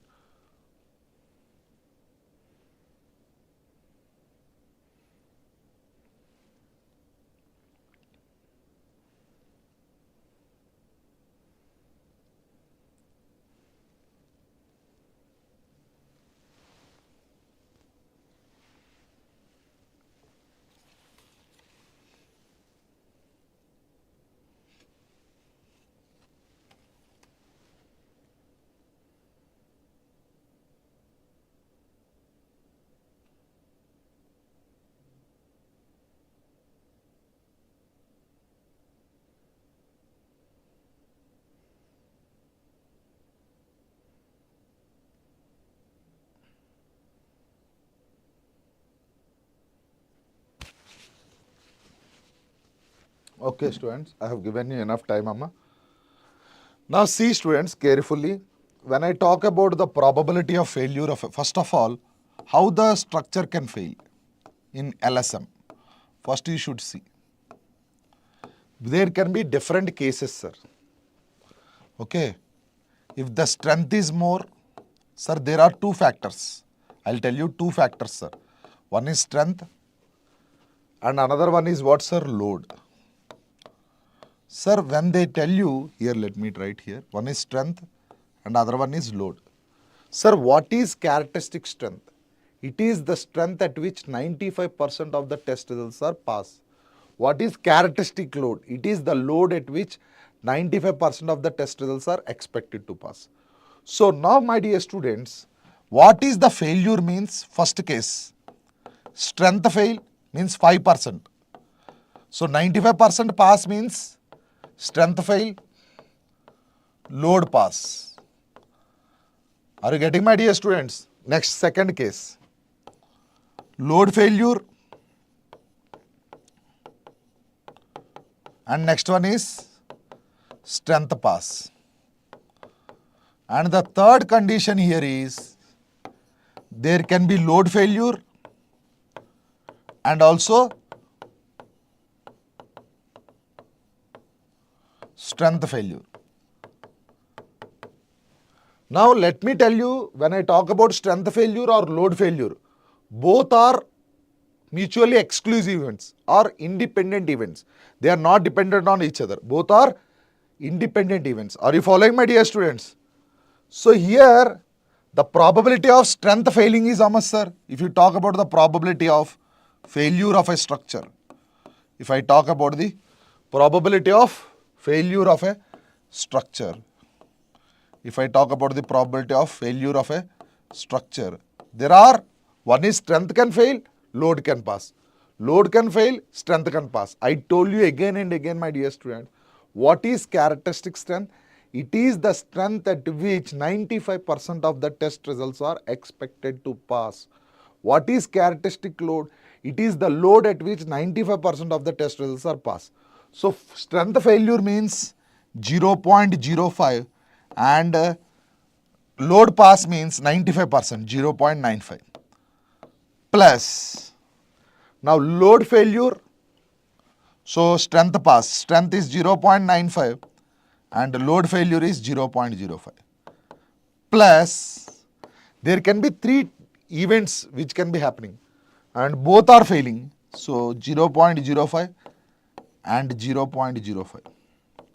So if you add these three, my dear students, the probability of the failure of the structure will be equal to 0.0975. Okay, sir, what is the probability of failure of the structure? By adding all these three, you will get 0.0975, or you can write a value of 9.75 percentile, my dear students. Now, my dear students, if you want to look into our test series plus, you can just fill the form which is given in the below. Okay, sir. If you have any doubts or if you have any queries or if you want to get in touch with IMS Gate Academy related to the problem solving or test series plus or regarding the offline at Bangalore, we are also offering the offline gate admissions at Vijayawada also. If anyone is really interested, the Google document is given in the link and you can just click on the link and you can inquire yourself with our education advisor. They'll get back to you. Okay. So please write down this to students. Hi Kurdistan. So try, if you have any queries, you can ask me, sir. So here, what is the final percentage? It is 9.75 percentile. I hope you have written this, students. Sir, here I have written all the cases. One is strength failure, load pass. Second one is load fail, strength pass. The third case is both can fail. So next, write down this sum. This is also one other important case you can write, sir. You can solve this question. Okay, again I will give you some 2 minutes of time. Quickly solve this question, students. It's a very easy question, if you know. So please try to solve the question.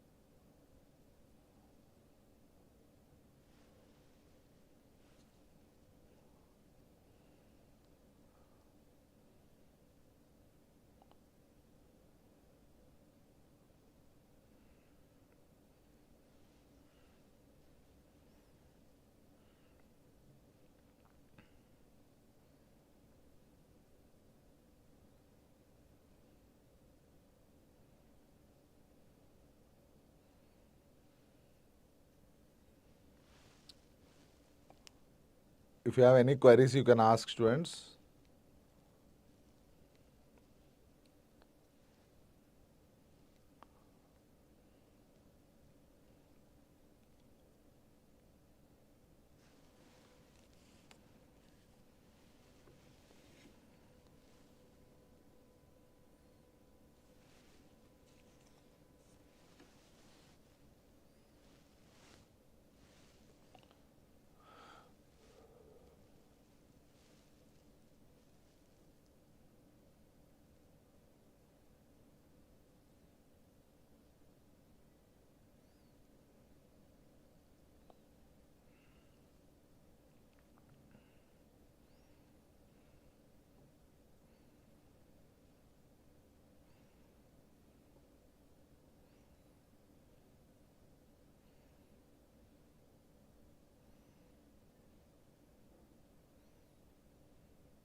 Okay, see students, I have given you enough time, Amma.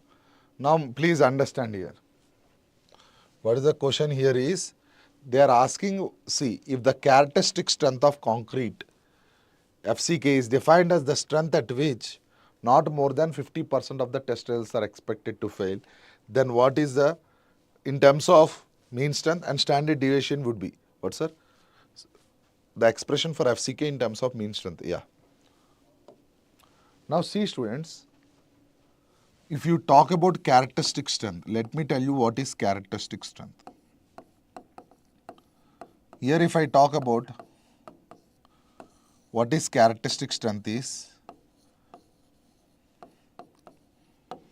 it is the strength at which, it is the strength at which, it is the strength at which 95% of the, it is the strength at which, what sir? 95%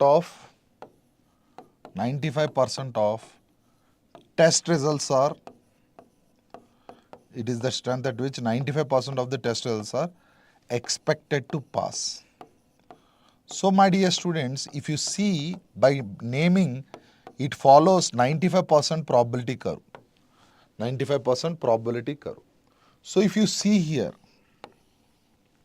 okay, if you see the 95% probability curve, here this is called the 5%. Here this is the 5%, where we call it as FCK. Okay, sir. And here this is called the target mean strength. And this is the standard deviation. Okay, sir. Now see students, from the graph we can write that target mean strength is what sir? FCK plus K is a constant deviation, S is the standard deviation. Here what is S? You can say S is nothing but the standard deviation. Okay my dear students. Now K is a constant, you can write here Fm is equal to FCK plus 1.65S. But this is the actual definition. But in the question, he is telling that characteristic strength itself is 50%. Here it is not 95%. So it is changed to 50% in the given question. Okay. So when it is 50%, are you following my dear students? If it is 50%, sir, okay, initially at FCK, it is at what percentile? 5 percentile. Now this will be moved to same. Are you getting me, students? Here it coincides with the target mean strength. So here the standard deviation will be 0. So in this case, target mean strength will be equal to FCK. So by definition, sir, here they have given the definition in the other way. You can say the target mean strength is equal to what, sir? FCK. So please understand here the formula will be equal to, characteristic strength will be equal to Fm, target mean strength, or target mean strength will be equal to characteristic strength. Okay. So again, this is one more good question, sir. Try to solve this question. Okay, please see, first of all, read the question carefully, students. Once you read the question, you will get an idea of the question. So, okay, please solve that question, students.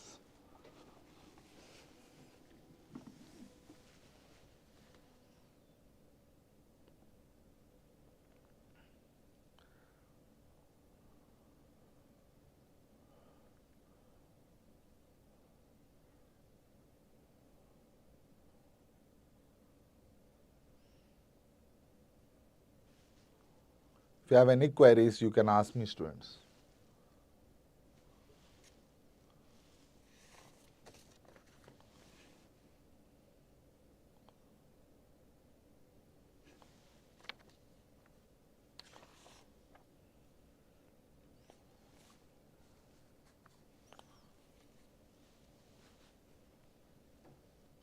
Try to read the question carefully. What is the given data?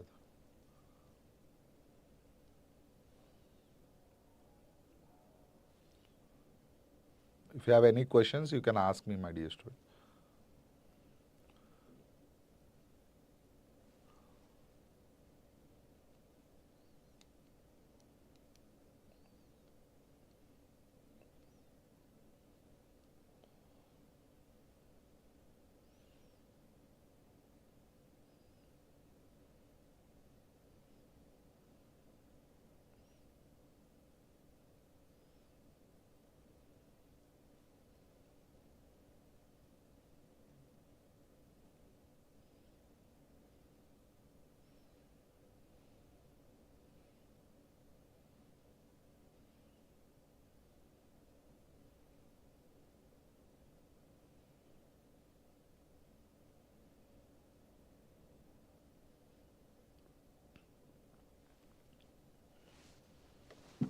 Okay.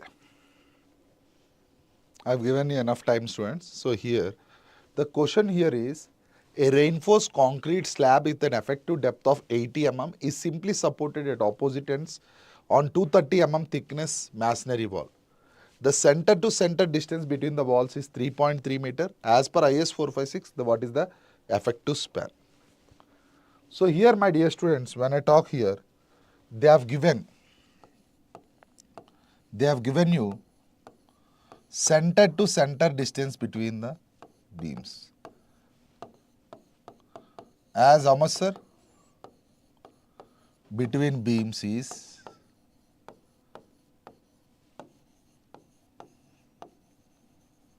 3.3 meter. They have given this as the data.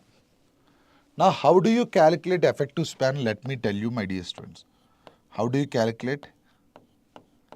How do you calculate effective span? Let me tell you.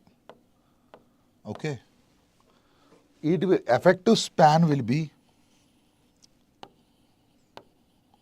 smaller of both. What is smaller of both means? Here I will tell you, sir.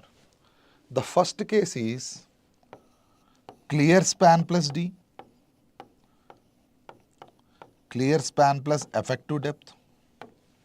This is from the code, sir. And the second one is center to center distance between supports. Between supports you can write.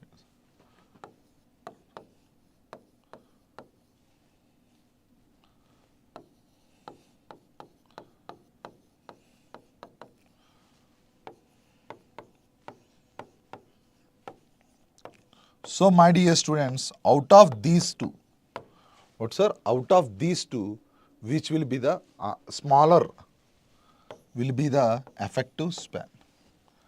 Now, see students, if they have given you here, they have given what, sir? Let me tell you here.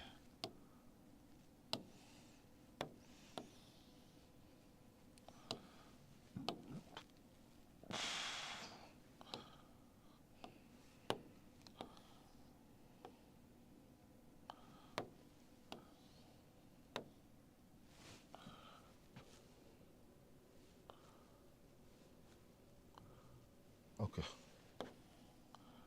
They have given a simply supported beam, right, students? Okay. This is a simply supported beam. What they have done here is, they have given you the center to first. They have given what, sir? They have given this center to center distance as how much, sir? 3.3 meter. Right, students? And now, what will be this length? This is thickness of the wall is 230 mm. Okay. Now, my dear students, we should find out what is the clear span. What should be the clear span? Now, from the figure, it is clear. Clear span plus thickness of the wall. So, you can write here clear span plus thickness of wall is equal to center to center distance. Now, my dear students, if I talk here clear span plus 230 mm means 0.23 meter. Center to center is equal to 3.3 meter. Okay. So, here what will be the clear span, sir? Clear span is 3.07 meter. Now, my dear students, in the problem they have given effective depth as, in the problem this is given data. Effective depth is given as how much, sir? Effective depth is given as 80 mm. How much, sir? Effective depth is given as how much? 80 mm. So, you can write this as 0.80 meter. So, if I ask you here now, clear span plus D. Okay. So, this is 3.07 plus 0.08. This value will be equal to 3.15 meter. Okay. Now, see students, here the center to center distance is how much, sir? 3.3. And if you talk about the clear span plus D, it is 3.15. So, the smaller value will be with the answer. So, the answer here is 3.15 meter. What is the answer, sir? The answer here is 3.15 meter. Any doubts in this, students? Any doubts in this? Please write down this, sir. Please write down this, students.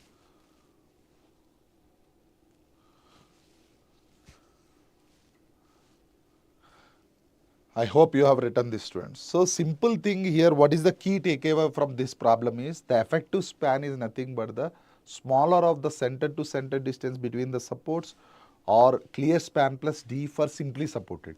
If it is for cantilever beam, this formula is clear span plus D by 2. Okay. So, please write down that, students. Okay. I hope you are clear. Now, please read this question. Actually, you have done this. You can solve this question, students. I will give you 2 minutes of time. So, try to do that question. Okay. If you have any queries, you can ask me.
Sorry.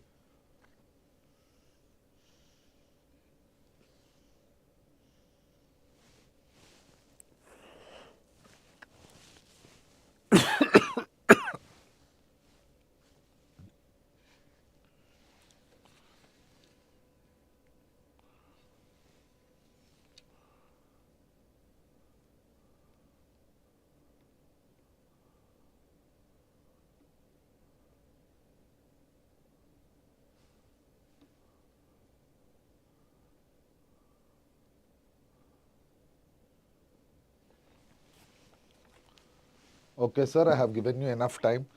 So, my dear students, when I see this question here, what is the question here is a singly reinforced concrete beam of a balanced section is made up of M20 concrete and Fe415 grade. The magnitudes of the compressive strain in concrete, maximum compressive strain and tensile strain in the ultimate state under flexure is. What is the grade of steel, sir? Fe415. So, my dear students, when they ask you, as I told you in one of the assumption I told you, the maximum compressive strain is straightforward. Amma. This is from the code itself. The maximum compressive strain in concrete. The maximum compressive strain in concrete is how much? This is given directly from the code, which is equal to how much, sir? Which is equal to 0.0035. What is the value, sir? Which is equal to 0.0035. Now, similarly, my dear students, if they ask you what will be the maximum tensile strain in steel or maximum strain in steel. So, here what is the formula? It depends purely on grade of steel. It is 0.87 ES plus 0.002. Here in this problem, my dear students, what is the grade of the steel they have given? The grade of the steel is given as 415. Are you following, my dear students? So, here it will be taken as 0.87 into 415 upon Young's modulus of the steel is 2.1 into 10 power 5 plus 0.002. Are you following, my dear students? So, on solving this, you will get a maximum strain as how much, sir? 0.0038. What is this answer, sir? 0.0038. So, here the option which is having 0.0035 and the answer which is having 0.0038 is the option A is the right answer. Agree, my dear students? I hope you are clear. So, whenever you are solving the maximum strain, the key takeaways, the maximum strain, compressive strain in concrete is how much, sir? 0.0035 and the maximum tensile strain depends on the grade of the steel. So, please write down that.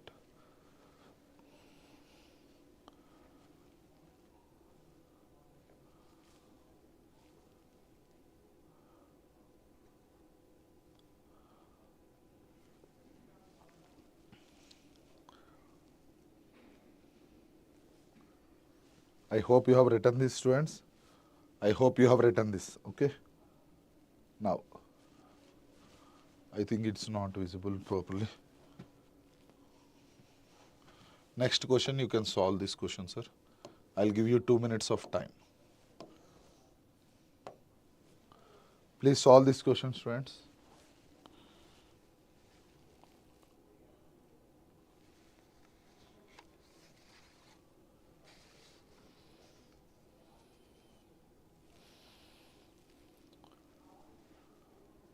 If you have any queries, you can ask me, students. First, read the question here carefully.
Okay. Okay, students, I have given you enough time, Amma. So here, please read the question. A reinforced concrete beam with a rectangular cross section of 300 mm, effective depth 580 mm, is made up of M30 concrete. What, sir? It is made up of M30 concrete. It has 1% longitudinal tension reinforcement of Fe415. The design shear strength for the beam is how much, sir? 0.66. The beam has to resist a factored shear force of 440 kilonewton. The spacing of 10 mm dia vertical stirrups of Fe411. And here, see students, they have given you two-legged. What they have given, sir? They have given you two-legged. That is very important, my dear students. So whenever these kind of questions are asked, so first let me tell you, we have to find out the nominal shear stress. So what is nominal shear stress? Vu upon Bd. So they have given shear force is 440 kilonewton. So 440 kilonewton means if you convert this into Newton, so it should be equal to 440 into 10 power 3. So it should be 440 into 10 power 3. And what is the width, sir? Width of the section is 300 mm and effective depth is 580 mm. So 300 into 580. So if you solve this, what will be the nominal shear stress, sir? You will get a value of 2.528. You will get a value of 2.528 Newton per mm square. Or you can say MPa. But what is the value of tau c they have given? So tau c is given as 0.66. And remember, my dear students, now tau c max also we have to calculate. It will be equal to some 0.62 into FCK is how much, sir? M30 concrete. Okay, it will be somewhere around, if you see, it will be 5.5, somewhere around 3.3. I am not writing the exact value, it is 3.3. So your tau v is less than tau c max. So no need of redesign. No need of what, sir? No need of redesign. But let me tell you, no need of redesign. But here what you have observed, tau v is greater than tau c. My dear students, what, sir? Tau v is greater than tau c. So when tau v is greater than tau c, you should understand here that shear reinforcement is mandatory. When tau v is greater than tau c, what I have told you, sir? Shear reinforcement is mandatory. Now, my dear students, so if you want to find out here, so here if I talk about the design shear force, the design shear force is equal to tau v minus tau c into B into D. So tau v is how much, sir? You have calculated as 2.528. I hope you are following, students. And what is the value of tau c here? It is 0.66 into B into D. B is how much, sir? 300 into effective depth is 480 or 580, sir? Just check the value. It is 580. Through 300 into 580. So if you solve this, 3 into 58, 150, 174. 174 into 1.91. So if you solve this, you will get a value of 325.03 into 10 power 3 Newton you will get. Because this is design shear force. There is another formula also. Design shear force can be written as 0.87 Fy ASV into D upon SV. Okay, sir. What is the grade of steel here? It is 415. So 0.87, 415 into ASV is how much, sir? 2 into pi by 4 into 2-legged. So that is the reason I have written 2, sir. Why I have multiplied with 2 here? Because it is 2-legged. 2 into pi by 4 into dia square. What is the dia of the stirrup? It is 10 square into effective depth is how much, sir? 580 divided by SV is equal to how much, sir? 325.03 into 10 power 3 Newton. So if you solve this, you will get a SV value is how much, sir? If you see, if you solve this, you will get a vertical spacing value as 101.2 mm. So this will be your final answer. They have asked you what is the spacing. So please write down the students. So please write down that, students.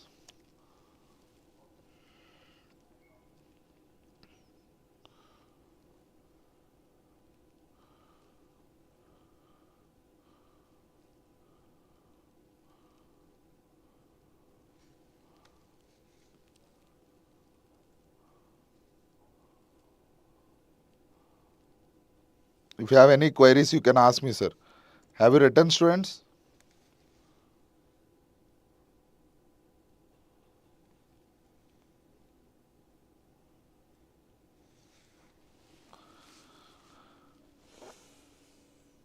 This is another question, Amma. Try to solve this question.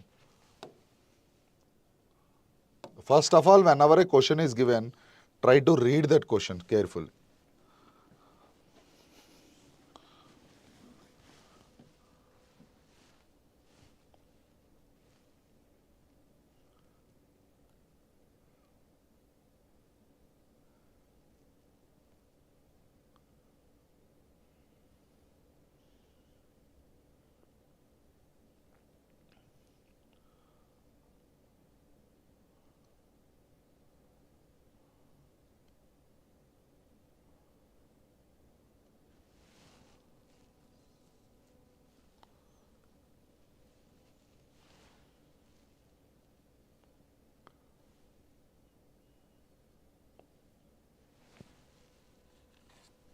Try to read the question, and if you have any queries, you can ask me, students.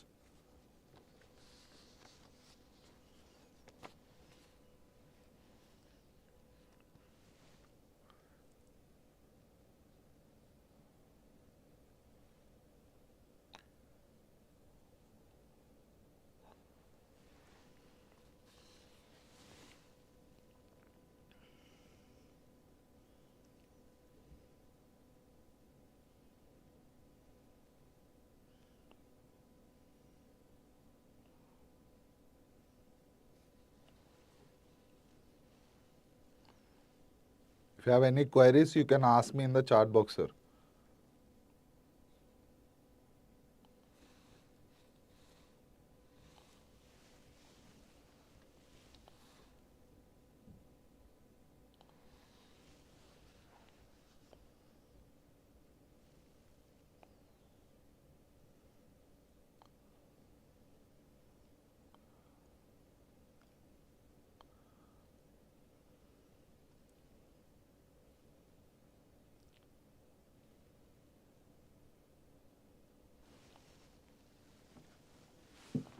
Okay, students, I have given you enough time.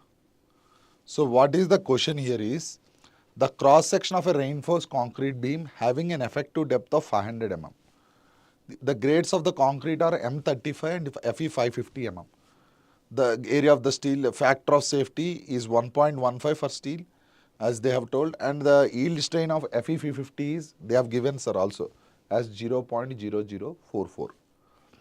Now, the limiting depth of the neutral axis is, so they are asking what is the value of limiting depth. That means what they are asking, sir, they are asking the value of XU max. They are asking the value of how much, sir? They are asking the value of XU max. Okay, now see, student. Suppose here, let me show you, students. If I consider here a T-beam, okay, this is the T-beam, and if I take here, this is the steel, okay. I hope you are following, students. Now, if I consider here, this is the strain diagram, right? Sir, what is the value here? It is,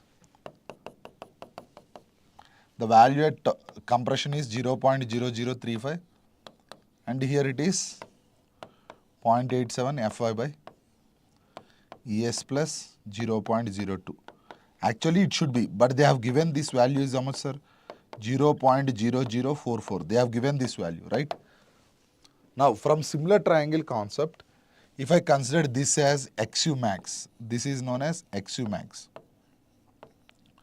And you know this is how much, sir? Effective depth D. Yes or no, my dear students? Are you following, sir? And what will be this value, sir? This value will be equal to D minus XU max. What will be this value, sir? D minus XU max.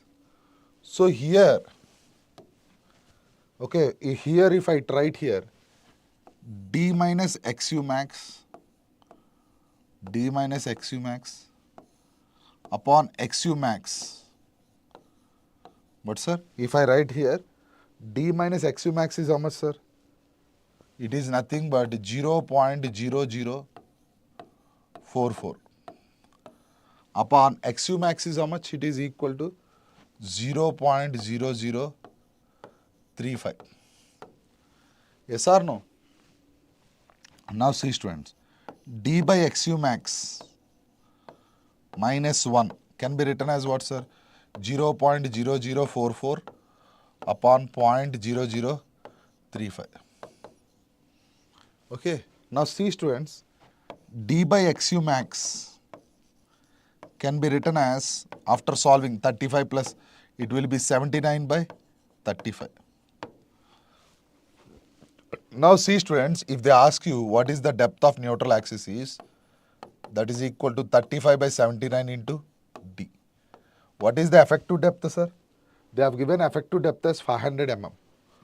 So it is equal to 35 by 79 into 500 mm. Okay, it will be roughly around 6.25 into 35, 180 and 210, something around 221 you will get, sir. If you solve this, you will get a value of around 221 mm.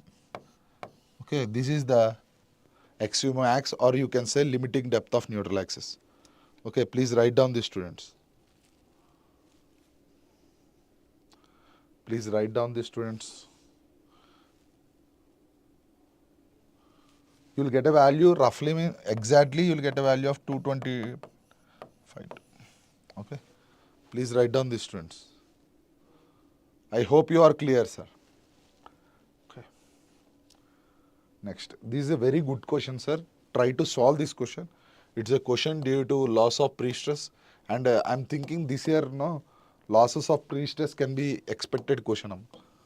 Losses of pre-stress, we can expect a question. Okay. This year I'm expecting a question from loss of pre-stress. Okay.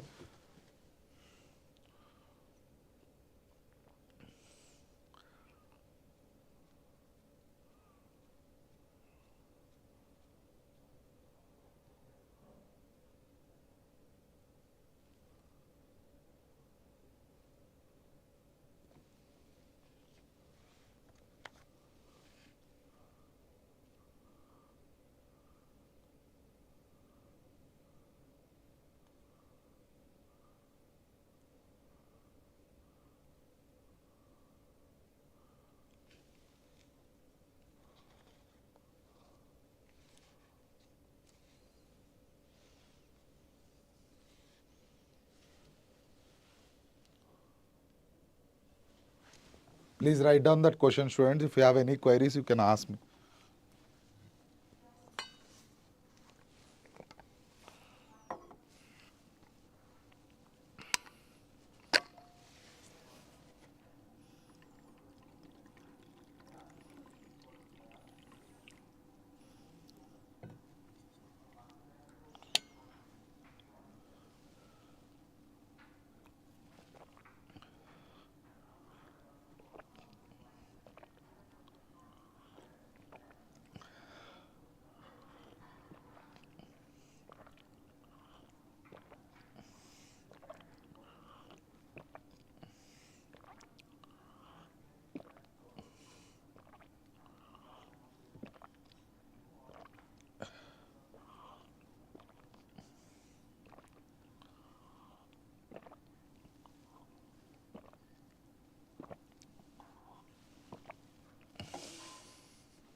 I hope you have read the question. So my dear students, a concrete beam of span 15 meter, 150 mm wide, 350 mm deep is pre-stressed with a parabolic curve of coefficient of friction 0.35, oblique constant 0.05. If the cable is tensioned from one end, what is the percentage of loss, right? Now see students, when I talk about this question, first of all, you should understand what is the percentage of loss of pre-stress due to friction. First, you should understand this question, this concept before solving that question. What is the percentage of loss of pre-stress due to friction? Sir, see, when I talk about you, the percentage of loss of pre-stress due to friction, okay, you have this delta P you have this delta P, loss of pre-stress due to, is given as P naught into mu alpha plus K into X bar. Okay. Now see students, it will be the pre-stressing. This is loss of pre-stress, right? Or you can say this is initial stress. This is what, sir? Initial stress. And see, sir, this point you should please remember, my dear students. It will be equal to P naught if it is tension from one end. What, sir? It will be equal to P naught if it is tension from one end. If it is tensioned from both ends, it will be equal to what, sir? P naught by 2. If it is tension from both ends, it will be equal to what, my dear students? It will be equal to P naught by 2. Let me tell you. So here, what is mu if they ask you? Are you following, my dear students? Mu is nothing but the coefficient of friction.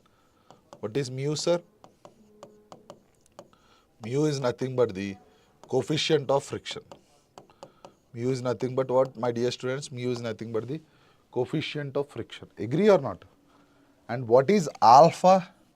Alpha is nothing but the cumulative angle in radians. What, sir? Cumulative angle in radians. I hope you are following, students. Alpha is nothing but cumulative angle in what? Cumulative angle in radians.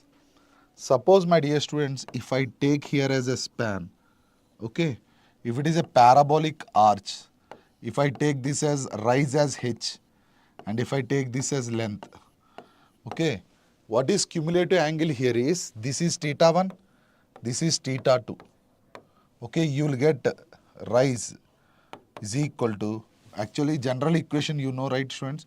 Y is equal to 4h by L square x into L minus x. If you solve this, usually remember this, students, alpha will be taken as 8h by L. H is the rise. What is H, sir? H is nothing but the rise. L is the span. So we are done with mu means what, sir? Coefficient of friction. Alpha is the cumulative angle in radians, which is 8h by L. H is the rise and L is the length of the span. And here we have K, or here only I will write, sir. K is called wobbling constant. What, sir? K is called what? Wobbling constant. Now what is wobbling effect or anything? If you see, sir, my dear students, if I consider this as a duct, if you introduce the tendon here, the tendon will not be straight. Instead, this will be somewhere like this. That is called wobbling effect or curvature effect, or you can say length effect. Here X bar is known as what, sir? X bar is known as the length of span. What is X bar, my dear students? X bar is nothing but the length of the span. So here you have known what is P naught, initial stress. If it is tension from one end, it is equal to P naught. If it is tension from both ends, then it is equal to both ends P naught by 2. Mu is the coefficient of friction. Alpha is the cumulative angle in radians. You have to see the shape of the tendon. If it is parabola, then it is 8h by L. It can be triangular also. And K is the wobbling constant and X bar is the length of the span. So my dear students, in this question it is tension from one end only. And they are asking what is the percentage loss. Okay, now my dear students, if you ask me what is the percentage loss of pre-stress, what is the percentage of loss of pre-stress due to friction? What is the percentage of loss of pre-stress due to friction? If they ask me, what is the formula, sir? You can say here, delta P by P naught, delta P by P naught into 100 is equal to, you can write it as mu alpha plus Kx bar. Okay. In this problem, if you see, mu is given as how much, sir? It was given as 0.35. X bar. Now see, students, let me tell you how to find out alpha here. This is the one I would like to tell you here. Sir, if you see here, the rise is how much, sir? 70 plus 50. Are you following? So here H is equal to, if you see, my dear students, alpha is equal to 8h by L, right? So H is what, sir? Rise. So it is 70 plus 50 mm. So you can say 0.07 plus 0.05 meter. What is the length of the span, sir? Length of the span is how much? Is equal to 15. Yes or no, my dear students? So here it value, if you calculate the value, it is equal to how much, sir? 0.012, right? 8 into 0.75, 0.12 upon 56. So what is this value, sir? Can anyone tell me? What is this value? 0.96, right? So you will get a value of 0.064. You will get the value of how much, sir? 0.064. I hope you are clear. Now, my dear students, mu is equal to how much, sir? 0.35. Alpha is how much, sir? Alpha is 0.064. K bar, that is oblique constant. What is the oblique constant given in the problem? It is given as 0.00015 into what is x bar, sir? 15. So if you solve this, students, you will get a value of into 100 should be there, sir. Here we have to multiply this because it is in percentage. Multiplied by 100. You will get a value of 0.0449. If you do with 100, multiply with 100, you will get a value of 4.49%. So the percentage loss of pre-stress is how much, sir? 4.49%. So please write down this, students. Sir, this is a very important question, Amma. And remember, the loss of pre-stress due to friction occurs only in post-tension. It is not observed in pre-tensioned members. Sir, what is pre-tension means? If the wires are tensioned before casting, we say it is pre-tension. If the wires are tensioned after casting, then it is called post-tensioning. Okay. So please write down this, students. If you have any queries, you can ask me, sir. Sir, here the most challenging part is alpha only. What is the alpha is? Alpha is nothing but the cumulative angle in radians. It is 8h by L for a parabola. Okay, how easily we can solve the question if you know all the terms, students. If you don't know the terms, this question also feels very difficult for you. Now, this is a straightforward question and it's one of the previous year gate question only, students. So, please try to solve this question. Okay, I'll give you 2 minutes of time.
Hi, students. I think I have given you enough time. I told you clearly, students, what is effective cover and what is nominal cover. See here, my dear students. If they ask you effective cover, always remember it is from centroid of steel. It is from centroid of steel, or you can say center of the steel bar. center of steel bar to extreme fiber. Sir, from here, if you can exclude, okay, nominal cover, here we should understand what is nominal cover. Let me tell you here. What is nominal cover? Nominal cover means this part. Okay, here what I should tell you, students, here let me draw this diagram very clearly. Amma. If I have the diagram here, they have a steel bar here, right? In this steel bar, the center to center distance is given as 15. Okay. Now, this here we have, let me show you.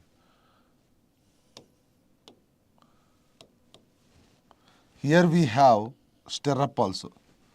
What, sir? Here we have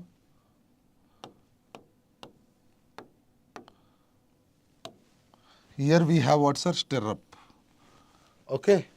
This value is how much? 15. Now, the steel rod dia is how much? 16 mm. And this stirrup value is how much, sir? 12. Now, we have to calculate this distance only. What is this distance? That is called what, sir? Nominal cover. That is called nominal cover. I hope you are following, students. This is the nominal cover which you have to find out. So, how to find out nominal cover, sir? Effective, you can write here, effective cover minus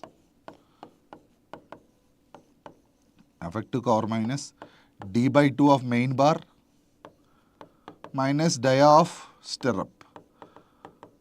Okay. So, it is equal to 50 minus 60 by 2 minus dia of stirrup is 12. So, you can write here it is 30 mm. So, you can write how much, sir? It is 30 mm. So, the option A is clear. Sir, remember simple thing, effective cover means it is the distance from the centroid of the steel bar to the extreme fiber. In nominal cover, we exclude the stirrup dia also because people will understand, try to include that and they will do mistake. So, that thing I would like to tell you. Okay, please write down this, students. I hope you have written this, students. Next.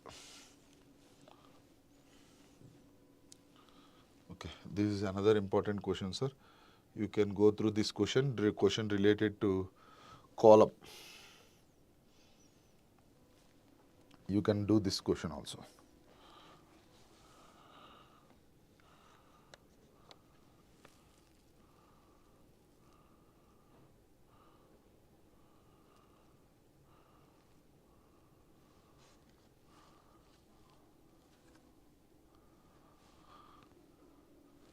I'll give you 2 minutes of time, students. Try to read the question, okay? So, it's a column question. Try to read the question carefully. If you have any queries, you can ask me.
I hope you have written this question, sir.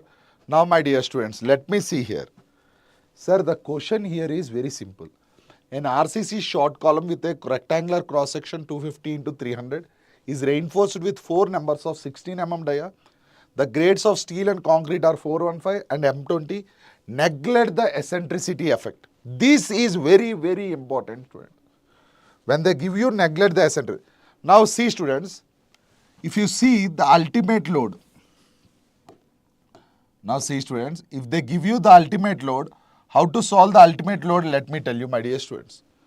If you see here, ultimate load is given by the formula 0.45, sorry, 0.4 FCK AC plus 0.7 FY ASC. Okay, sir. This is the formula for ultimate load considering eccentricity. What, sir? Considering eccentricity effect.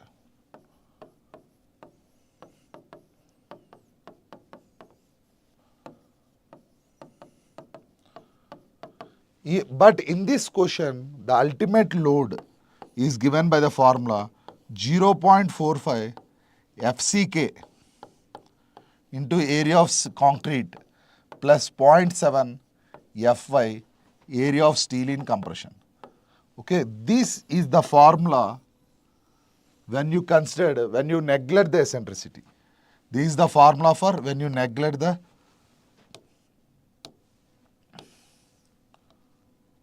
one second, students. This is the formula when you neglect eccentricity. Okay.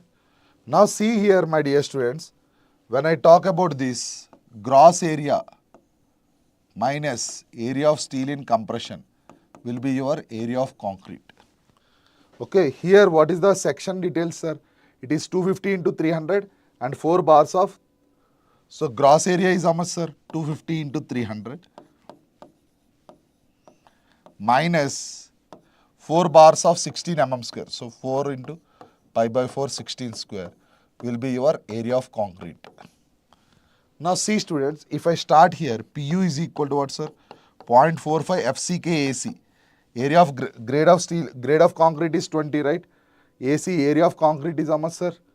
Here you can write 0.45 into 20, area of FCK, 0.45 FCK AC. AC is how much, sir? 250 into 300 minus 4 bar into pi by 4 into 16 square. This is the things due to concrete. I hope you are following. Plus 0.75 into FYASC 415 into 4 bars of 16 mm square.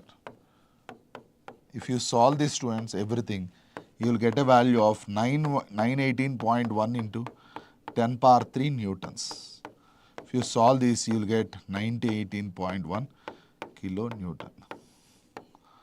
This is the final answer. So, my dear students, whenever there is neglect eccentricity, the 0.4 will become 0.45 and 0.67 will become 0.75. Please keep this in mind. Okay. So please write down this, students. If you have any queries, you can ask me, students. If you have any queries related to this, you can ask me. Students, if you have any query regarding this, you can ask me, sir.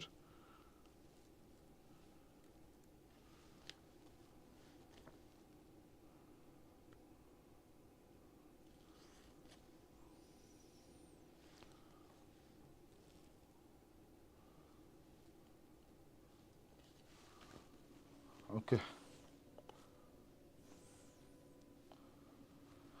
Okay, this is a simple question, Amma. At least try to solve this question. I would be happy if you solve this question. Okay. This is a simple question. Try to solve. This is according to the specifications, according to the codal specifications. Please try to solve that question. Okay.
Sir, try to read that question. As per IS 456, the minimum percentage of tension reinforcement required in reinforced concrete beam of rectangular cross section using FE 500 grade of steel. That is the question they have asked, sir. Okay, whenever these kind of questions are asked, you should understand, my dear students, what is the minimum tension reinforcement. Okay, so here when they ask you, sir, according to the IS 456 code, what, sir? According to the IS 456 code, AST by BD is equal to 0.85 by Fy. If they ask you percentage, means they are asking AST by BD into 100. This is the percentage of steel. So PT is equal to 8.85 by Fy into 100. And they are asking for which grade of steel, sir? They are asking for the grade of 500 grade of steel. So here you can write here, if I substitute here 0.85 upon 500, that is the grade of steel into 100. I hope you are following, students. What is the grade of steel there, sir? 500.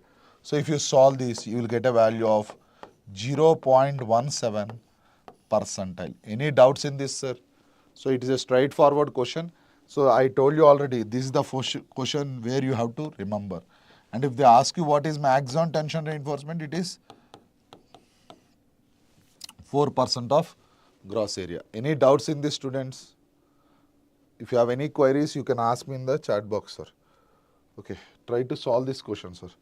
It's a good question and try to solve. If you have any queries, you can ask me. Here it is a pre-tension member, sir. When you talk about the losses of pre-stressed in concrete beams, we have loss due to elastic shortening, loss due to the shrinkage loss, creep loss, loss due to relaxation. But the two losses, the loss due to anchorage slip and loss due to friction, these two losses are specific to the post-tension members. And when you are solving the stresses in the loss due to elastic shortening, the most important observation you have to do is you have to find out the stress at the level of steel, not at the extreme fiber, because we are habituated to find at the extreme fiber, but here you will find the stress at the level of steel. So please keep that in mind, students. Okay, I'll give you 2 minutes of time and try to solve that question. Okay, sir, see and read the question at least if you cannot solve the problem. Okay.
So try to read the question properly. A pre-tension rectangular beam of 150 mm wide and 300 mm deep is pre-stressed with 3 straight tensions having cross-sectional area of 50 mm square.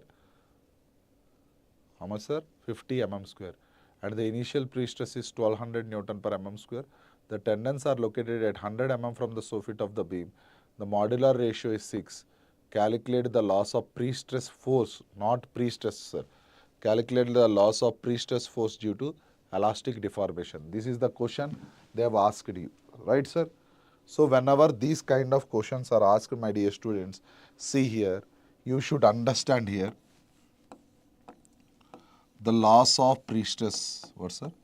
The loss of priestess, the loss of priestess due to, the loss of priestess due to elastic deformation. What students?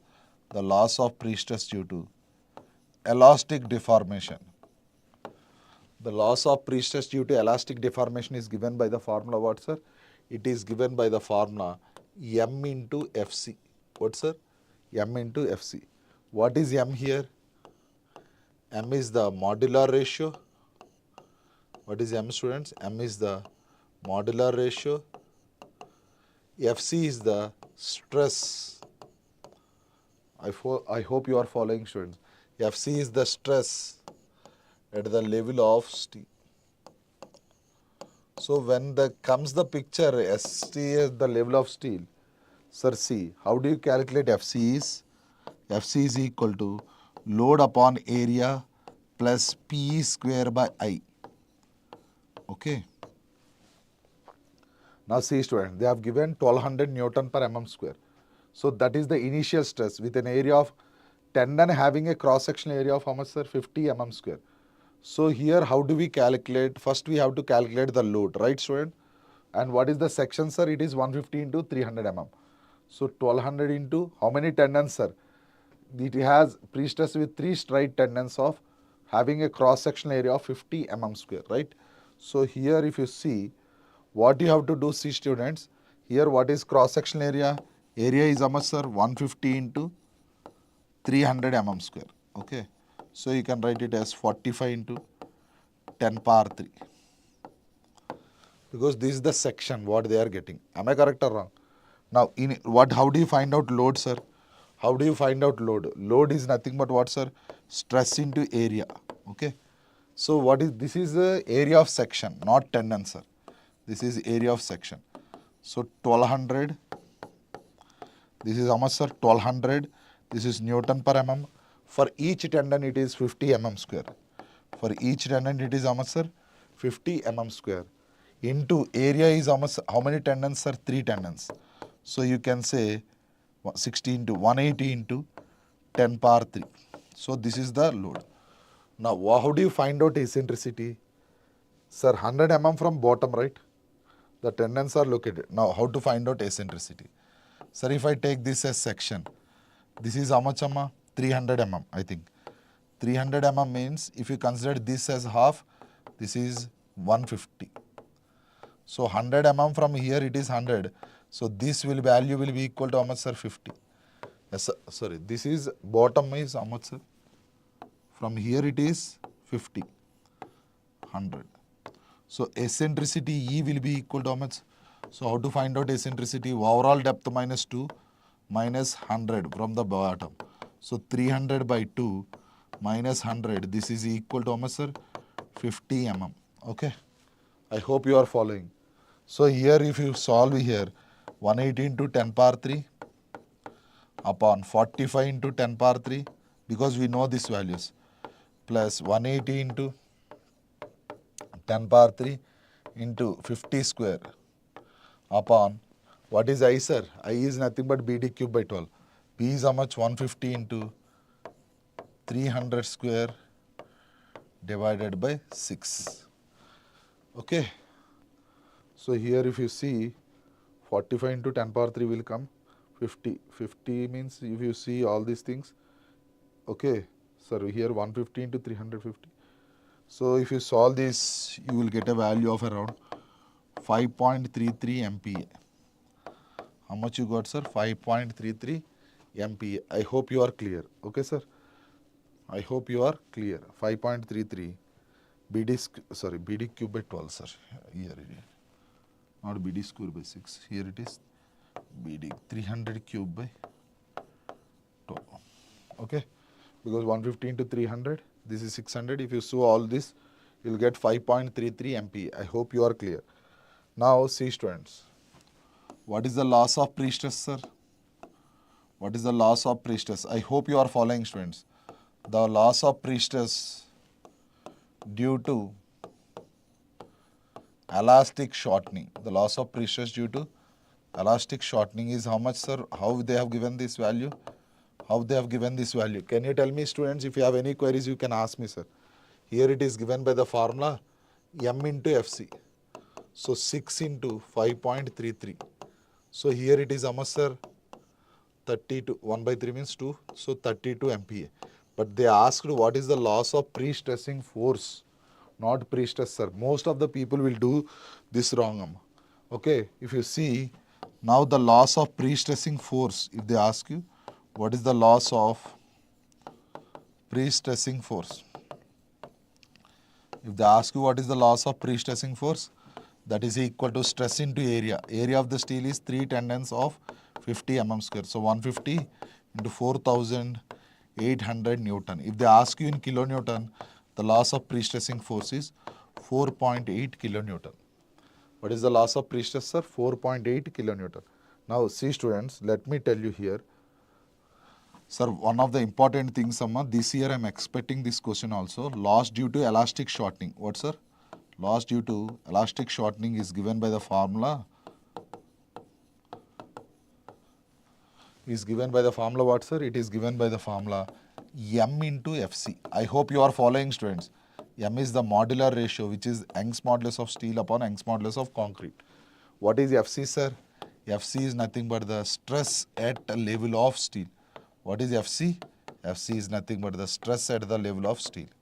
Similarly, if they ask you, okay, if they ask you loss due to shrinkage, what, sir? If they ask you loss due to shrinkage, you can write this as Young's modulus due to Young's modulus of steel into shrinkage strain. What this called, sir?